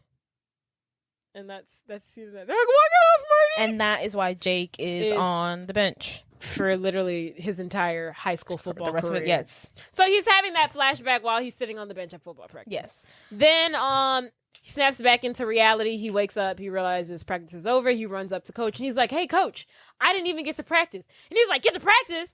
Get to practice? You're lucky you even get to dress out in uniform after that stunt you pulled last season. Then he takes Jake off the ground and snaps his back in half. He's like, get off my field. And then Jake walks off in pain. So we cut to, we see Mitch and his friends in detention because of the whole air vent situation and breaking the ceiling and all that jazz. We get a real Breakfast Club scene. Mitch is John Boehner. Ox is Andrew the jock, and then Bruce is Brian. So they're all in detention. They look like they are literally in the exact replica. Yes, it is. Library It has to of be the the same Breakfast library. Club. And then Mitch is like, okay, guys, starting today, we make a pact to officially lose our virginities. And then Ox is literally like, we we make this pact like every other day. And then he's like, no, but I'm serious this time. And then they're like, okay, yeah, sure, totally. So they're all in. And then as they're making this pact, Richard Vernon comes in. the real Richard Vernon from the Breakfast Club, who's now died. He's dead. Oh. I think he died a couple years after this. Oh. A heart attack, one of those things, you know. Dang. The thing that killed men so often. And they basically recreate that scene where it's like, if you talk back to me, I'm gonna have your life for the rest of Your natural born lives. you. No. So. Bo. He was a famous clown. Bo. Your mother's a whore. Ho. He was a famous clown. Bobo. That's it. Mitch. Stop. That's another one. But I was in another. So does that make 8 for Mitch or 1 for Oz? And another. I got you for the for the rest of your natural born lives. I really appreciate that some of these actors really came out for this film. I really appreciate that. I don't know who else besides. Oh, I guess. Molly Ringwald. Yeah. Molly Ringwald. And we got a Melissa Joan Hart cameo too. Yes, he says from Carly Hart. Yes. Mm-hmm. It's amazing. I love that. I love that they came to make fun of the movies that they're famous for. They are a part of. Yeah. Let's see. So Jake arrives home and he walks into his room to find his dad hanging up a banner that says Princeton. So Jake, just like in She's All That, doesn't want his dad's life. And his dad's like, okay, just try out college for 4 years. And if you don't like it, you can come work at my law firm. And then he's like, no, I don't want your life. And then his dad's like, okay, I heard that you broke up with Priscilla. I actually have a girl for you that will help you get over all of this. And then Jake's like, really? And he's like, yeah. And then so he brings her in and it's his mom. And then he's like, that's mom. And he's like, yeah, I know, she's great. And then he's like, what is wrong with you? Get out of my room. My favorite part is that she doesn't say anything. She doesn't say anything. She's like, yeah. I feel like she doesn't know why she was getting sit in the room. Like, she's like just as confused as Jake. Oh, Jesus. And then after this, Jake goes to reach out to his sister Catherine. And he wants advice on, how to win over Janey. And he's like, you're the most cruel girl in school. Cruel? Is that what he says? Yeah, he says, you're the cruelest girl in school. Cruel intentions. Yes, I see He's like, that. you're the cruelest girl in school. He's so cruel. Help me. How do I get Janey to fall in love with me? You don't mean that girl with the glasses and the ponytail, do you? Don't forget about the paint-covered overalls. Well, it's going to be difficult. But I think I can help you. For a price.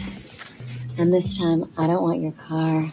I want you. Oh, Catherine, that's disgusting. Oh, You're my sister. only by blood. Oh, God. What is wrong with this family? Hey, do you want my help or not? And she's like, okay, if you want to win over Janey, you have to do these 3 things. Number 1, earn her trust. So we see Janey's little brother getting beat up and At school. And Jake breaks up the fight. But when Mitch accidentally punches Jake in the face, Because, you know, he's getting shit beat out of him. yeah, it's like a 5. He's just swinging. There's he's getting jumped by 6 different jocks. And so he's just swinging. Jake jumps in to break it all up, and Mitch accidentally hits Jake in the face. And Jake don't like that. Jake beats the crap out of him. He's like, "You're gonna hit me?" And he goes to pound down on his face, like literally punch after punch after punch, to the point where the people that were originally jumping Mitch, they're pulling Jake off of him. Like, relax, dude. And then Janey comes in, and she's like, "What are you doing? What is wrong with you?" Yes. And then Jake's like, "Yeah, don't you mess with him again." Number 2, make her feel special. She suggests a song with her name in it. Exactly. So Jake does this by getting on the outdoor auditorium microphone, the speaker system, and he sings, Janey Briggs got a gun. Janey Briggs has got a gun. So run away from the pain. And Jenny's looking around like, I don't have a gun. So this leads to the school security to tackle her because they think she's at school with a gun. Yeah. So this is 10 things I hate about you. Yes. And number 3, she says, then he must put the icing on the cake. That's not really a suggestion, but that's what she says. Number 3, you must put the icing on the cake. Where the hell that means? Seal the deal. He's got to seal the deal. You beat the shit out of her brother. You got her tased because you accused her of having a gun at school. And now you got to wrap it all up with some icing. Jesus. A sundae of some sort. So Jake invited Janey over to his house. She only shows up to ask him to leave her alone because ever since he's come into her life, her brother's been beat up. She's got tackled by school. She's been tased. He's not helping anything. He's ruining her life. Ooh. But he has other plans in store, honey. So he excuses himself and then he comes back covered in whipped cream on his nipples, on his genitals, groins. He's a sundae. Yeah, he's a sundae. And then she's like, I don't like sundaes. And he's like, what about banana splits? And she's like, I don't like those either. And she's like, goodbye, Jake. So she leaves. And then as he walks off, you see that there is a banana split in between his booty cheeks. This scene is from Varsity Blues. Reverse the sexes. Okay. Makes a little bit more sense. Minus the banana. I wonder if, what's his name? The actor's name? Chris Evans? I wonder if he looks back and like, I can't believe I did that. I can't believe I put a banana. Because this is Captain America now. This is Captain America. This is Captain America. Like, look at him now. Look at him now. I like him. Like a bigger star than the guy who he's being a parody to. Right. Like a bigger star than Freddie Prinze Jr. Right. I love that I love actors that could be fun. Yeah. I'm sure he doesn't do that anymore. I feel like he's been up until like Captain America. He was playing pretty like funny stuff. Yeah, like goofy. He was in Scott Pilgrim versus the World. Love it. Yeah. Kind of even goofy. when he was in Fantastic Four, like I feel like his character was really chill, jokey. Yeah, love that. Good for him. We love him, and he's hot. So after all that, we cut to a scene of a very rich. I called him a future frat star. He's walking around. He's walking his parents out of their house as he promises not to throw a big party while there are people bringing in cakes. People setting up for a party clearly, and he's also promising his parents he's not throwing a party, and then he tells his parents, hey, leave the car keys behind because I have to go in the inner city to pick up some hookers. And they're like, oh, sweetie, you have a fun time. You have good time. We love you. See you soon. Be safe. We left some money on the counter. We left some food in the fridge. Is this whatchamacallit? This is nothing. He for tidy whities. Risky business. Look at you. Yes. It is. Okay. This is seen as a parody to Risky Business.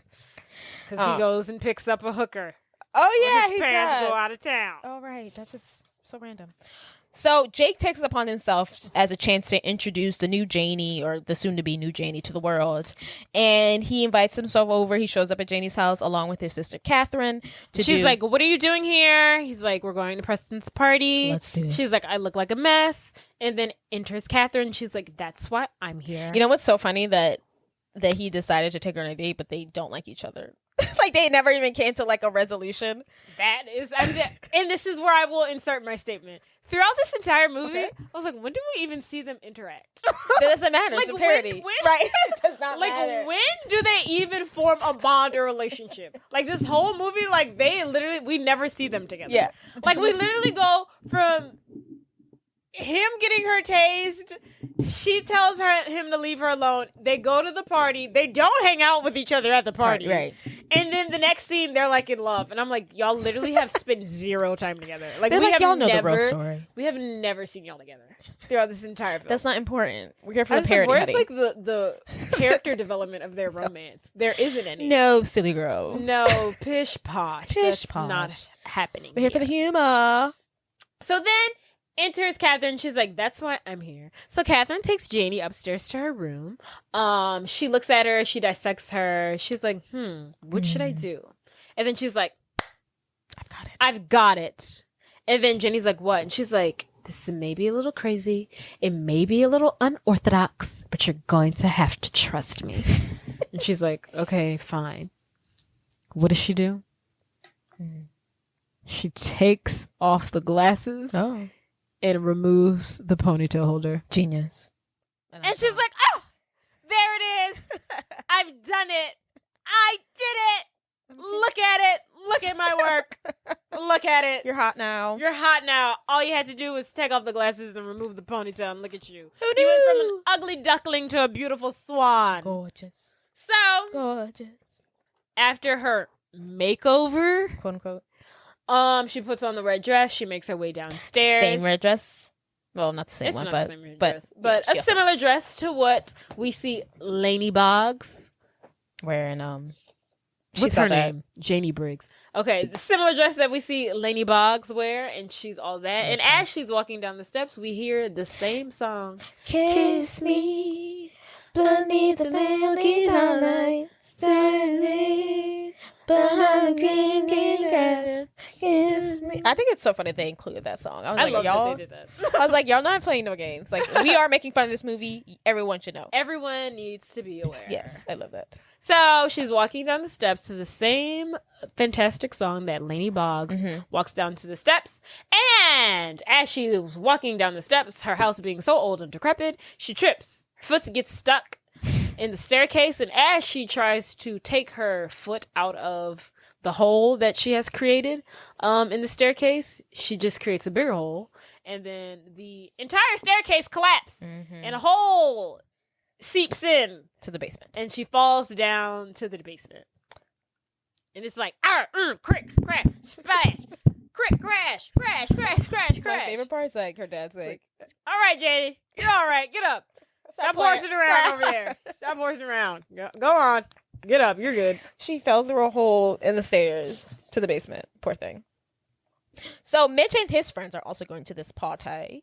They I think they're maybe hanging on Ox or, one of their Somebody's home. and they get in the car. They're like, are you guys ready for the most amazing night ever? They're like, yeah. Get in the car. They drive 1 foot to the actual party. And they packed for like a lifetime. They pack for a lifetime. They packed like they're going to a road trip. Like Like they're backpacking across Europe. Like their that's how house- they... The house is their neighbors. They're neighbors to this party. Yes. But anywho, they pull up. They arrive. They're there. And Mitch tells them that he has a plan of giving a love note to Amanda, about how much he loves her, which is basically Can't Hardly Wait. And he's excited to deliver that to her. Yeah. So as we get to the party, this whole party scene is literally giving Can't Hardly Wait. Can't wait. Can't hardly wait until we do Can't Hardly Wait. Oh my God. Can't wait till we do that movie. Oh my God, I love Can't Hardly Wait. So then they're at the party. It's giving Can't Hardly Wait vibes. Janey arrives to the party with Jake and Catherine, and everyone is shocked to see how she's new and improved. She's ditched the glasses and the ponytail, and they're like, "Oh my God, people in the crowd are literally like, "Where's her glasses? Where's her ponytail?" I think my favorite part of this whole movie is the background. The ad-libs in the yes, they're like, Literally oh, her glasses are gone. literally, Marty, walk it off, Marty. Yes, Like literally, it's like just so. I understood it, Priscilla. Like Yeah. literally, the side comments. Yes. Because you don't see anybody's mouth. No, move. he's just here. You just hear it out of the crowd. Yes. It's hilarious. But so everyone's shocked to see her. Priscilla is looking at her in disgust and in jealousy and is like, "Oh, I'm pissed." And then Can we see Malik? we He's see walking Malik around. walking around being, the token black guy. He runs into another black guy. Do you think this is the same black guy, Jade? No. He runs into the black guy from Save the Last Dance. Sean Thomas. I feel like that's why when I listed all the movies that this film parodies to, Save the Last Dance was on there. Yeah. I feel like It'd be like one little drop and one little drop and I'd be like, that's save it. it. Just because he's in Save the Last Dance, they're like, oh, they're making fun of Save the Last Dance too. But he wasn't the token black guy, was he? I don't think he was. No, because it was everyone there was was black. a token white person. Yeah. But anywho, so Malik, he sees another black guy at the party.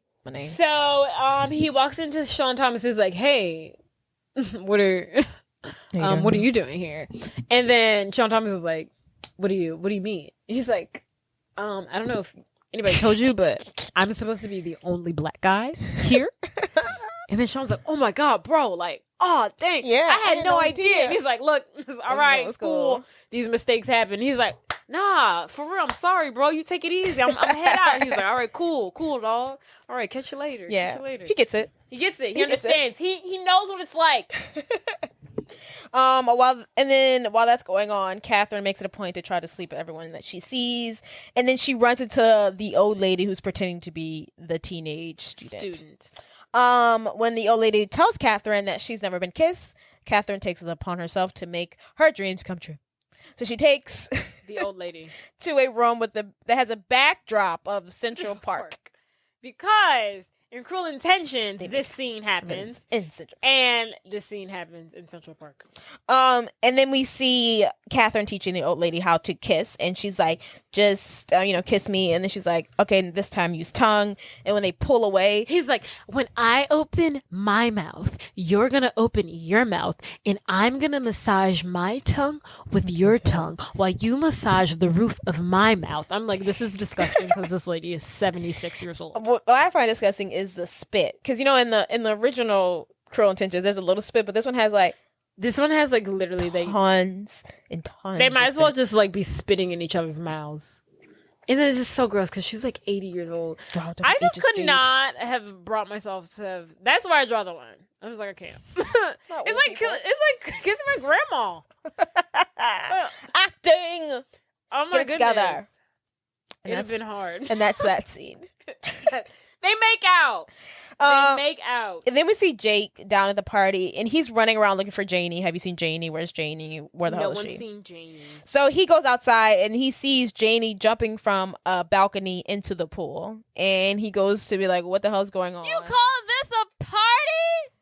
I'm a golden goddess. The most. And then she jumps into the pool. And then Jake... You're such a unique rebel, Janey. Yeah. Son, the background noise in this movie is hilarious. Such a unique rebel. Whose idea was this? The background noise is hilarious. I love them. These side comments. I want to know when they decided to do that. They're like, when we need ad-libs. Yeah. So Jake goes over to Janey as she's getting out the pool, and she's like, you know what? I told you not to let me drink. He's like, Janey, I only gave you non-alcoholic beer. And she's like, oh. So then Priscilla and her girl group walk up, and she's like, just because you got rid of your glasses and ponytail doesn't make you the most popular girl in school. Doesn't. Okay, that's me. That doesn't, right? And then Priscilla's like, who invited you? What are you doing here? And then Janey was like, well, I was invited. And then Priscilla is holding a water bottle. Mm-hmm. She takes the water bottle. Remember, Janey's wet. Okay. She's jumped into the pool. Gotcha. From head to toe, soaked in water. Okay. Priscilla's holding a water bottle. Okay. She takes the water bottle. She pours it all over Janey. Oh, wow. She's like, oh my God, look at that. Oh, Would you look what I just That's going to done. stain. That's going to stain. That's going to stain. That's going to stain. That's someone in the And background then she empties the water bottle, water all over to Janey's already wet body. And then the crowd goes silent. Gas. And then Priscilla says, "Oh, are you gonna cry?" And then Janey's like, and she starts crying. And she runs off into mass hysteria. One of the many times that she will run off crying in this film. Yes, because she has been covered in water on her already watered, wet body. This is another main reason why I can never get into She's All That scene. That's all I can think of when I watch She's All That. Well, she had wine. I know, but all I see is like, I'm replacing it. When that scene does happen, I do always think about Priscilla pouring the water onto Janey. So funny. Love it. But yes, Janey goes back to her home. She's in her basement painting another lovely stick figure, this time of her and her mother holding hands. I think there's a sun in the background. It's gorgeous. And then Jake comes downstairs to talk to her. How'd you get in here? I deadbolted the door. Oh, you have a hole in the side of your house. And then so they're having a conversation. They're talking about Her mom. And she tells the story. He's like, "Oh my goodness, is that your mom?" Mm-hmm. And it's a stick figure. Yeah. And then she's like, "Yeah." And he's like, "You look just like her. It's a stick figure." And then so she kind of divulges into the story of how she lost her mother and how one day, it was her birthday or Christmas time or some crap like that. Her dad was like working. No, he was incredibly intoxicated that night. And Janey really wanted these Betsy Lou doll. And when you squeezed it too hard, it pissed on itself. And she just really, really wanted this doll so bad. And her mom told everyone that she was going out to go pick up like some cigarettes for their dad. But Janey knew that she was really going to go get her that doll. Mm-hmm. But the weather was really bad that night. Horrible thunderstorm. Oh my God, your mom died in a car accident. No, cancer. Oh, okay. So, you thought that she died in a car accident, but she died from cancer. So the story I just told had nothing to do with anything. Had no relevance to anything whatsoever. But that's I like how they combine the most common way they like to kill parents: car accident, cancer. Top two. Literally, what are the other? What's the third one? That's all they give. She left. They left. Top three for movies. So at some point, Janey expresses how it's been so hard since her mother died, and she has dreams of going to art school. But she had to really step up, be the mom of the household. She had to breastfeed Mitch. All of those things, big sisters do. What big sisters do. And she expresses that she wants to do art school, but she cannot afford it. And then Jake is like, "Oh my God, Janey, why didn't you say something? My parents every year give a scholarship to a deserving poor art student who's desiring to go to art school in Paris." And then she's like, "Oh my God, really?" And he's like, "Yeah, this year we gave it to Elizabeth Rodriguez, the Mexican finger painter. You would love her work. You would love her work." She's like, "Oh." Finger painter. The Mexican finger painter. You really love her work. Ooh, this movie is so stupid.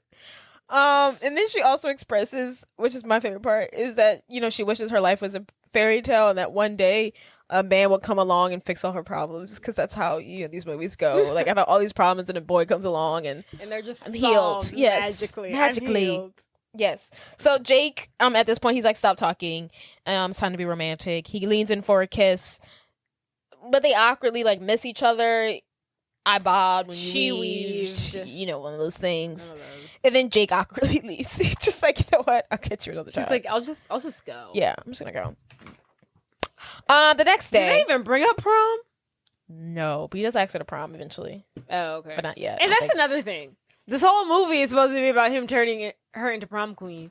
We see like no prom discussion whatsoever. Like in She's All That, we see them get nominated. We see them, You're funny, Jake. This is supposed to be making fun of that. I understand this is a parody movie, but if you're gonna do it right. No.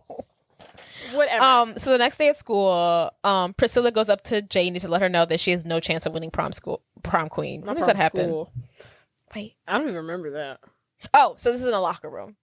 Remember, in the locker room, and she's like, "You put the I in tit-eye, and you put the it, and I don't know. You know what I'm You put the ism, and this is all just a defense mechanism. Okay, Yeah. So the next day, Priscilla's in the locker room. She sees Janey. She goes up to her. You put the in tis. Is that what you just said?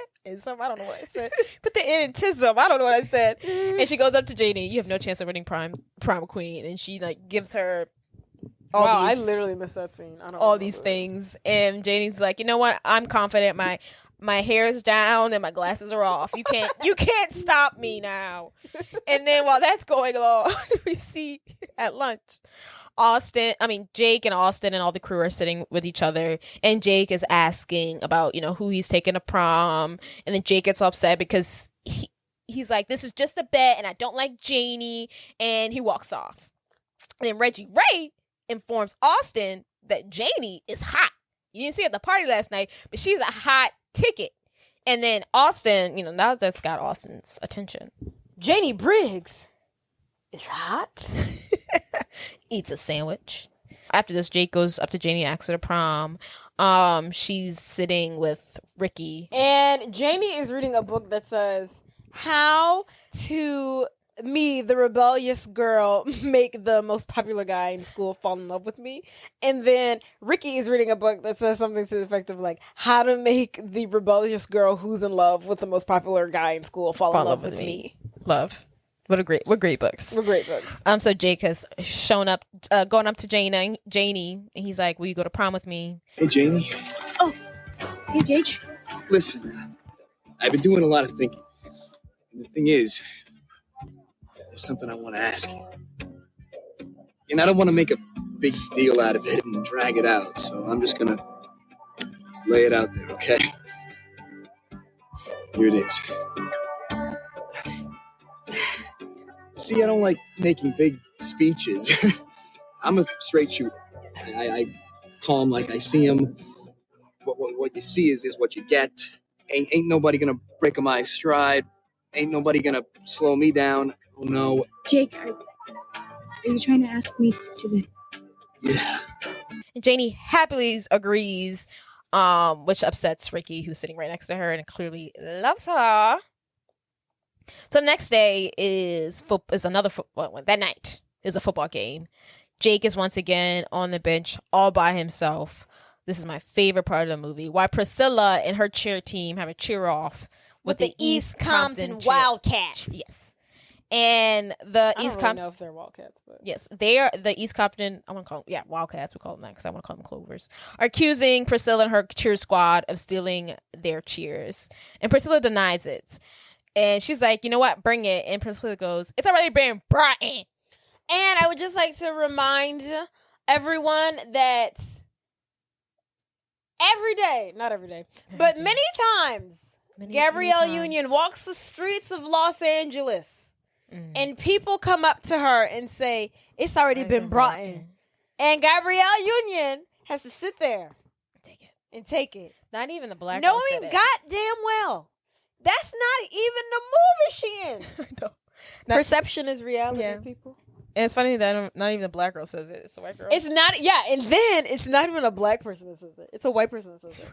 Then Kristen Dunst had the nerve to be like, oh my God, you don't say that. That was the crazy part. I'm like, that's the gag. I will knock you out. I will fight you. And then Priscilla and her group, they break out into a cheer that's clearly stolen by the Cotton cheerleaders. The Cotton? Compton? You said the Cotton cheerleaders. And then they break out. You calling the black I did not say that. You did say Cotton. You did. And then they break out, Priscilla and her group, break out to a cheer that is it's clearly stolen by the Compton cheerleaders. We're the East Compton Wildcats. We're black. We know it. We shake our big booties and show it. We ain't white. We ain't white. We definitely ain't white. Break it down, niggas.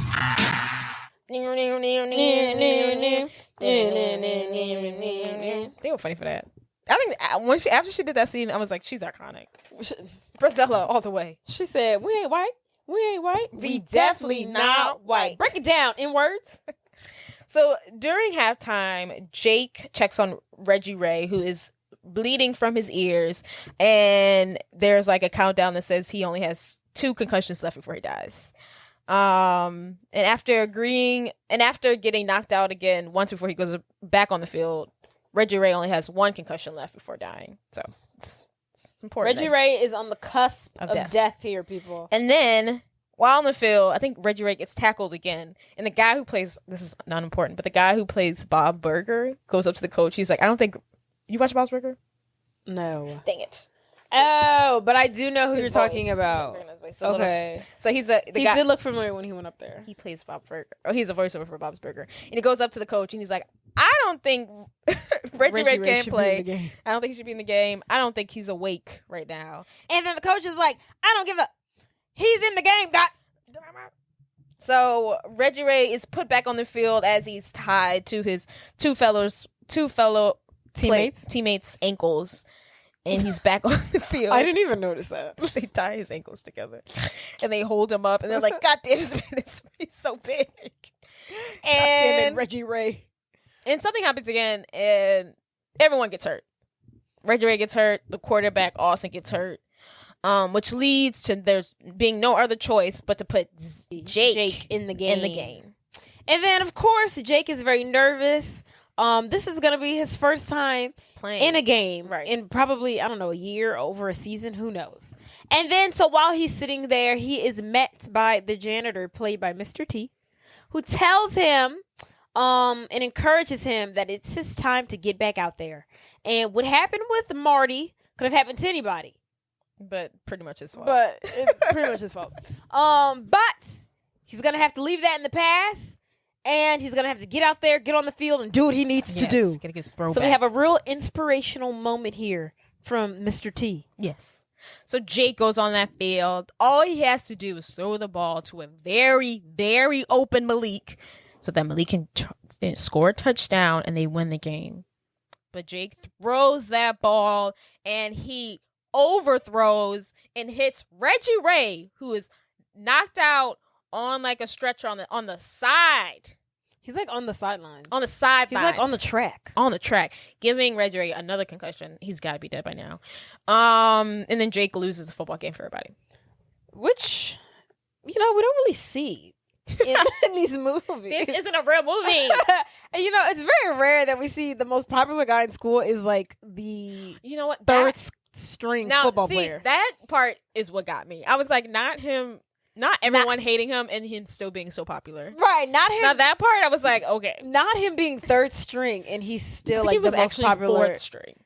Oh, God. And he's still the most popular guy in school. Why? It's a parody. And it happened since last year. It's not like it's new. Right. He's been on the downward spiral since last year. So ultimately, they lose the game. We don't have the big, football Friday Night Lights celebratory moment. Mm-mm. We're going to the championships. We don't have any of that. It's over. It's done. We're done here. It's wrapped. It's curtains. It's kaputs. So they lose. So then Jake's making his way home, and then before he can head out, Janey runs after him. She's there to make him feel better, He's really down and out, but then she tells him that Don't worry about football. Yeah. Who cares? It's just a game. And, you really helped me come out of myself. And he's like, really? And she's like, yeah, you never cared about my ponytail or glasses. And he's like, don't forget about the paint-covered overalls. She's like, right, you never cared about those either. And then, so they're having this heart-to-heart moment. She says, I'm glad nothing can come in between us. And then here comes Austin. Ready to come in between them. He's in his crutches. He's injured. Not so fast, Austin says to Jake. He's being Austin, being a douche. He whispers something into Janey's ear. And Janey reacts and she's like, no, gasp, right? Mm-hmm. And then, of course, Jake is like, no, he's telling Janey about the bet. And then so Jake, trying to get ahead of himself and the situation, he's like, look, yes, I did do it. I did say that I could turn you into prom queen, and that was before I knew you, and I shouldn't have made the bet, and I'm sorry. And then Janey is like, what? What bet? And then Austin says, all I said was, I'm pretending to whisper a big secret in your ear so that Jake here thinks I'm telling you a big secret, which will cause him to break into an hysterical confession where he actually reveals a big secret, thus confirming everything I just whispered in your ear. And then Janey runs off crying. runs off crying, and Jake is Once like, again. girl. So the next scene, we see Jake at the beach, and he is busting out into song because I wish I never made that bet. That's not the guy I want to be. If I could just turn back the clock, then Janey would still be with me. Tell me, Mom, what should I do? I love this boy, but he has been untrue. I'll do my best to make things right. I wish we could resolve this fight. It could happen. It could happen at the prom tonight. yeah. At the prom. So everyone, the whole cast brings out a song and dance as they prepare. Yeah. This is my favorite part. Prom tonight, do do do do. Prom tonight, do do do do. At the prom tonight. So basically, it's prom night. Jake realizes that maybe he can make amends and turn everything right with Janey at prom tonight. Fingers crossed. Janey's like, maybe Jake will step up and be the man I need him to be at the prom tonight. Then we see everybody else getting ready. We see Priscilla, we see Catherine, we see Mitch and Ox and all of them. And then we have a dance number. We see Malik even. We have a dance number, and then everyone arrives at prom. Prom. So we see that Austin and Janey went to prom together. We also see a jealous Jake has taken his sister Catherine to prom, and they break out pretty much soon after they get there to a dance-off. And Austin and Janey are dancing, and Catherine's dancing with her brother in a very sexual manner. And then she jumps on him and kisses him. Leading to Janey to run off crying. Again. And then Jake runs after her. And then Austin's just standing there in disgust after watching Jake kiss his sister. He's like, ugh, disgusting. So meanwhile, that's going on. We see Mitch and his friends have arrived, and they are having a, yeah. Why does he do that? Because in American Pie, Oz is like in the choir. Yeah. Wait, he is in the choir. Wait, and I feel like he does one of those. No, he does. He's so cringy. He does do that. He's in the choir. Thank you for pointing that out. He was like, they're literally just sitting at the punch bowl. And he goes, yeah. just throwing shit in there randomly. So they're getting punched and listening to Ox sing when Amanda arrives, and Mitch takes Amanda Beckett. Yes, Mitch takes this time to give her his letter that explains, I love you, I've always loved you. And she responds by, you think I sleep with every loser just because he gave me some letter that says he loves me? And then Mitch is like, and she's like, well, I don't. I give them hand jobs. And then Mitch is like, oh. So then him and Amanda walk off, and we believe that she is now going to go give him a hand job. Amen. Good for him. Yes. And so we don't have to circle back later. We also see Ox later hooks up with Catherine. Yeah. Because they, share a romantic sentiment about dumping on people's chests. Yes. She's like, I want somebody to dump on my chest. And he's like, I am appalled, disgusted that no one has ever offered to dump on your chest. And she's like, oh my God, I found the man that I've been looking for. Everyone deserves love, people. Poor Bruce was his name? Bruce. He don't get nobody. I don't think so. I think, when I was reading Wikipedia, they had a part where Bruce got something. I forgot who he hooked up with. But that must be an edited scene or something, so I didn't include it. But yeah. A deleted scene. Deleted scene, yes. So, Jake. We see Jake win prom queen. And King, sorry. Fast forward to see announcement for prom king and queen. We have seen no build up or lead up to this whatsoever. We've seen no campaigning. We've seen no campaigning. We've seen no title off between Priscilla and Janey. We're just here. Are we even worried about the bet anymore? Right. Was prom even a factor in this film? Was it even a motherfucking factor? Was it even a motherfucking factor? You're a non-mother. I tried to bleep out the words, but I got too hard. You're a non-mother. Factor. You can say factor. I was like, where's the one word that's Where's the not curse a curse word? word? So yes, Jake has won prom queen, and king. Jesus, who cares about the king? And we learned that the It's a tie for prom queen. Yes, Priscilla looks at Janey. Janey looks at Priscilla. They're thinking, "Oh my goodness, could it be? Could we both have one prom queen?" Priscilla is pissed at the thought. We go back to the announcer, and he announces, not Janey, not Priscilla, but the Spicoli sisters, Cara and Sarah, as our prom queens. Who is that, you might ask? It's the two conjoined twins we mentioned earlier at the beginning of the film. These two chicks have one prom queen. Austin was right. It's too easy. It was too easy. Austin was right all along. I wonder if there's take them apart. That's a perfectly good chick. He's not lying. I wonder if there was like a deleted season of them campaigning. Like it just came out of nowhere. Maybe. But Priscilla's pissed that she lost. Janey's laughing. She's happy. She thinks it's hilarious. She's happy to see that Priscilla didn't win. So F you. During the prom king and queen dance, Janey supposedly leaves with Austin to go to a hotel. And then Jake sees this, tries to run after Janey and Austin to stop them before anything happens. And then on his way out, he runs into Malik. Jake is like, "Malik, have you seen Janey?" And then he's like, "Oh, I think she just left with Austin." And he's like, "Where?" And he's like, "Oh, they're staying at the Motel 6 on Hollywood Boulevard." He's like, "Okay, thanks. Room 6. And he's like, "Okay, thanks. If you've gone past the vending machine, you've gone too far." And he's like, "Okay, great." And he's like, "And the door will most definitely be unlocked." And he's like, "All right." And he's like, "Hey, look, that's all I know."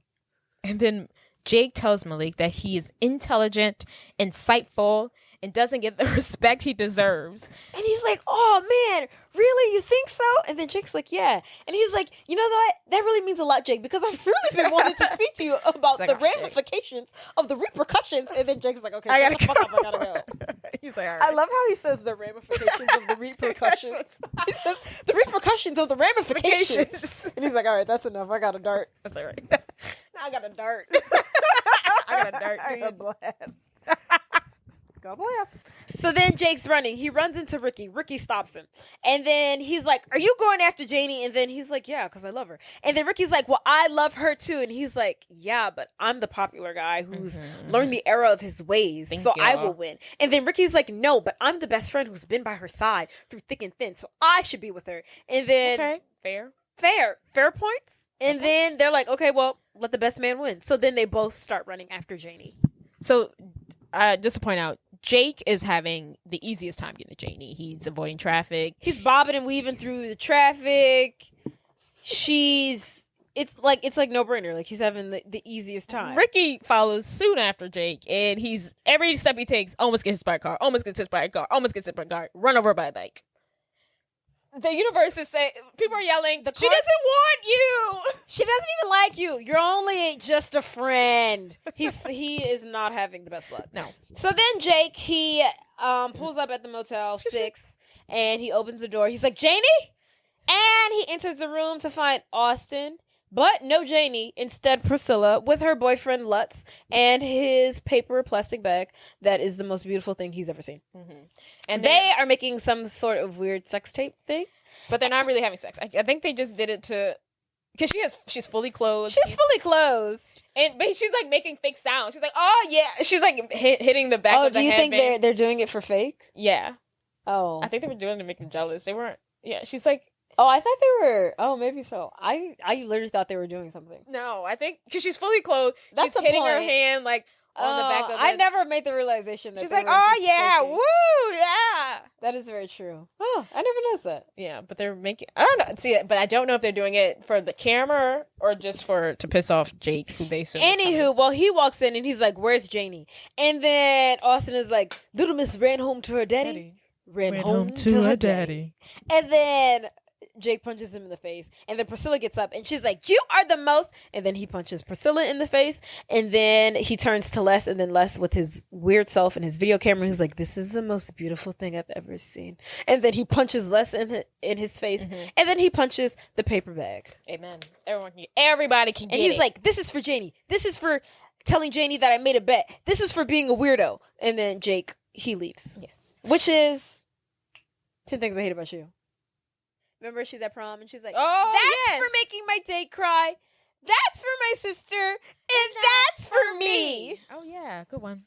So Jake goes out looking for Janey. At this point, he goes to her house. He finds her dad suffering under for the table. He's suffering for a little PTSD. From his Vietnam days. Yes. And her dad is able to tell him that Janey is on the way to the airport to leave for Paris. Paris. It's like Paris. Yep, Paris. And then we see Janey driving, crying, and people are yelling at her, oh, move it, glasses. You're just a girl with a ponytail.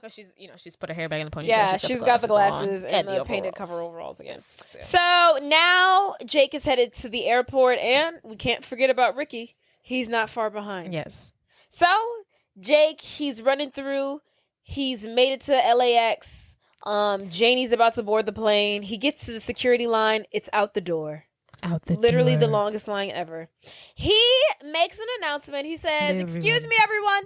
Excuse me. Okay. Yeah. The girl I love is about to board a plane to Paris. And if I don't stop her, I may never see her ever again. Says this big speech. Of course, the people on the line go crazy for it. They eat it up. And they're like, go ahead. Go get your girl. Go get her. They're clapping. They meet him with applause, and he goes through a security line to meet Janey. Then he's making his way through, the airport trying to go get Janey. Then, fast forward, Ricky, about 5 minutes behind. Ricky looks half dead. He's been hit by a car, maybe a bus. You see some bones sticking out. He's missing like a tooth or two. Someone in the background screams, you're bleeding on my suitcase. So he gets to the security line, makes the same announcement. Hi, everyone. The girl I love is about to board. And then he's doing all this shit with his fingers. he's like going crazy. He's very unlikable. Yeah. He's like, the girl I love is about to board a plane to Paris. And if I don't get to her, and they're like, we already heard that story. Please shut up. Says the patrons in the security line. They're like, get in line. You're bleeding on my suitcase. They're not here for it. He's got to wait in the security line. As he should. So then Jake, he makes it to the airport. He sees Janey literally about to give her ticket to the flight attendant. She's literally about to board the plane. A little kid he sees with the football. He takes the football. Oh, yeah. He hears Mr. T talking to him in his ear to reminiscent to what he said to him. Get your throwback, dude. Reminiscent to what he was saying to him earlier during the football game. Throw the ball, look for the goal, yada, yada, yada. He takes the ball, throws it at Jamie's head, hits her right in the head, knocks her to the ground. Mr. T's like, there you go. That's it. That's how you do it. He runs to Janey. He's like, Janey, don't go. Yes. Don't board that plane to Paris.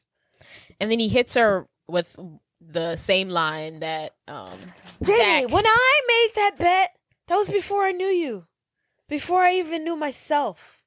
And then she's like, oh, Jake. And then they're about to kiss, right? We're about to see it. We're about to see the moment. Happiness. The magic. We're about to get it. Then on the intercom, we hear the flight attendant. Oh, please. You cannot fall for that.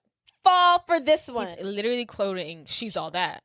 And then we see the flight attendant. And who is it? Lo and behold, the one, the only. Molly freaking Ringwald. Yes. Hello. The queen. She's on Riverdale. Is she really? Yeah, she plays Archie's mother. She always playing somebody's mama. Long lost mom. Oh wow. Not long lost mom, but she she was on. You remember she was on Secret Life of American Teenager. She showed up hell was playing somebody's mama then too. She like a teen drama. That's something she gonna do. Right. Find where the teens at. She gonna be there. But it's Molly Ringwald, literally the queen. The queen of high school, of teen coming of age romantic comedies. We see her, yes. not in her glory, anymore, but we see her and we're Damn. happy to see her. You know what? You want to know how big this woman's influence was? She was on the cover of Times magazine. When she was at her height, she was on the cover. What movie? Who you know to be on the cover of Times magazine like that? She was on the cover of Times magazine. She curated a genre. She literally. She created it. She started it. She finished it. She is the genre. She's the genre. Anywho, we see her. She's there. She's in the airport. She walks over to them. She's like, sweetheart, don't tell me you're about to fall for this. And then she's like, that's from She's All That. And then she's like, you know what? I thought so. Jenny's like, I masturbate to that movie all the time. That's what I thought. And then he quotes something from Pretty in Pink. And then Molly's like, that's from Pretty in Pink. She's like, are you sure? She's like, yeah. I would know. Trust me. So then she gives them a spiel. She's like, look, Janey, stop trying to be the independent, rebellious girl and realize that you have feelings for Jake. Jake, stop trying to be the know-it-all bad boy and realize that you have feelings for Janey. Get your shit together, you two. And then she walks off. And then she's basically like, tell each other how you really feel. So in the end, Jake finally suggests that, So he tells Janey how he really feels. He's like, and he's like, you know what, Janey? Maybe you should board that plane to Paris. And then Janey's like, what? And he's like, well, if you really think about it, all we'll really have is the summer. You'll go off to art school. I'll go off to college. We'll have, the occasional weekend together. But then eventually I'll join a frat, get super drunk, have a girl in my dorm room. You'll come over, find her thong, call me a cock tease. Call me a slut, a whore. I'll call you a cock tease, and then we'll break up. So when you really think about it, we're just prolonging the inevitable. And then she's like, okay, well, that's not quite the honesty that I was looking for, but I'm not gonna buy it. And then she's like, that's from Karate Kid. Which is why. I was like, oh, that's Karate Kid. I was like, why did she say Karate Kid? I guess they brought Karate Kid up earlier. I was like, we're bringing it back. We're bringing it back. But still, yeah, I was like, why Karate Kid of all things? But I guess it was part of the movie anyways. But and then she's like, that's from Karate Kid. And he's like, no, that it's not actually. And then she's like, shh. It's okay, Jake. It's okay, Jake. Because I love you too. Yes. He never said I love you. Yeah. But she decides to stay, honey. She decides to stay. They share a passionate kiss. Molly Ringwald looks at them in disgust and she says, teenagers. The worst. So she walks off and then the crowd sees.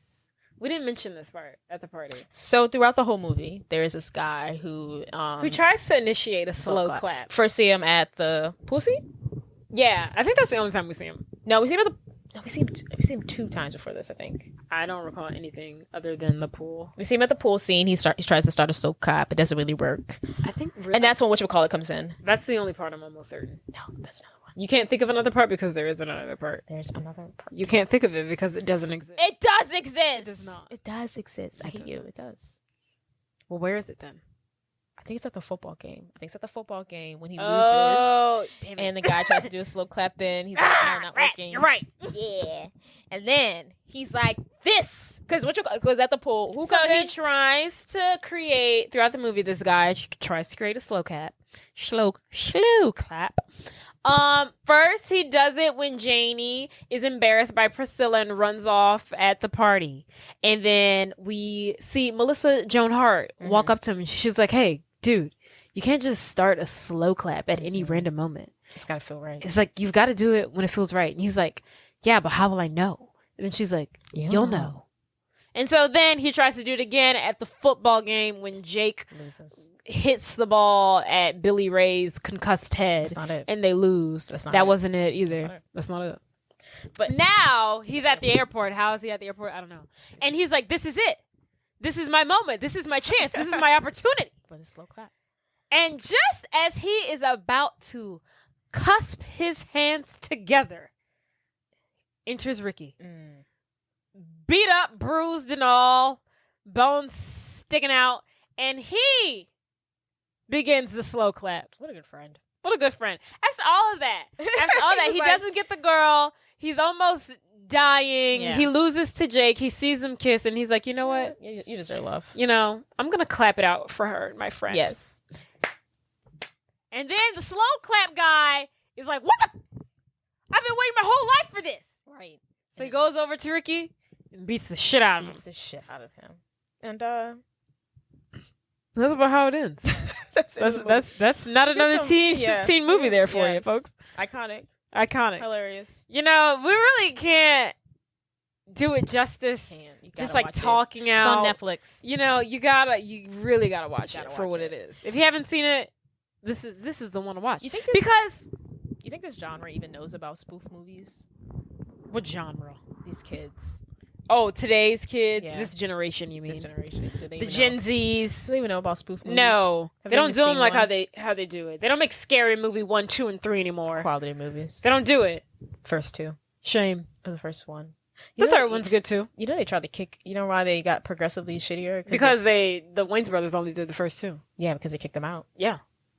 Hollywood, yo. We could have had. Everyone could have been great. Try to X the black. Mm-hmm. Look the actual funny guys. Yeah, the people who created this, and look what you do. I know. So, if it's ever questionable, if you ever like, what kind of movies do they do? What kind of movies are they into? Literally, every freaking film that this movie makes fun of is the type of genre that we're in, people. So don't come and send us, be like, hey, can you do Nights in Rodeo? No. Nights in Rodeo. That was the first thing that came to mind. Is that really a movie?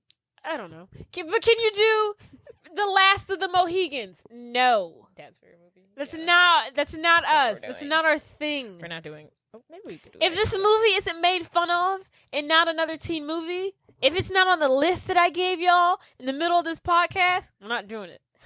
That ain't us. We're gonna do all 20 of those movies. That's and that's it. We're done. It's not our genre. Just this is your reference point here, people. Yes. This is the baseline. Whatever this movie makes fun of, that's what we're doing. This is our zhizh. This is our niche. This is our niche. So don't forget to like, rate, subscribe, comment, review, follow, all the things. Shout out to the writers. Shout out to the people who created this film. Yes. That's all we got for you. You got anything else? No. All right, that's it. Paying the people their money. We out. Writer strike. Yeah. Bye. Bye. Support.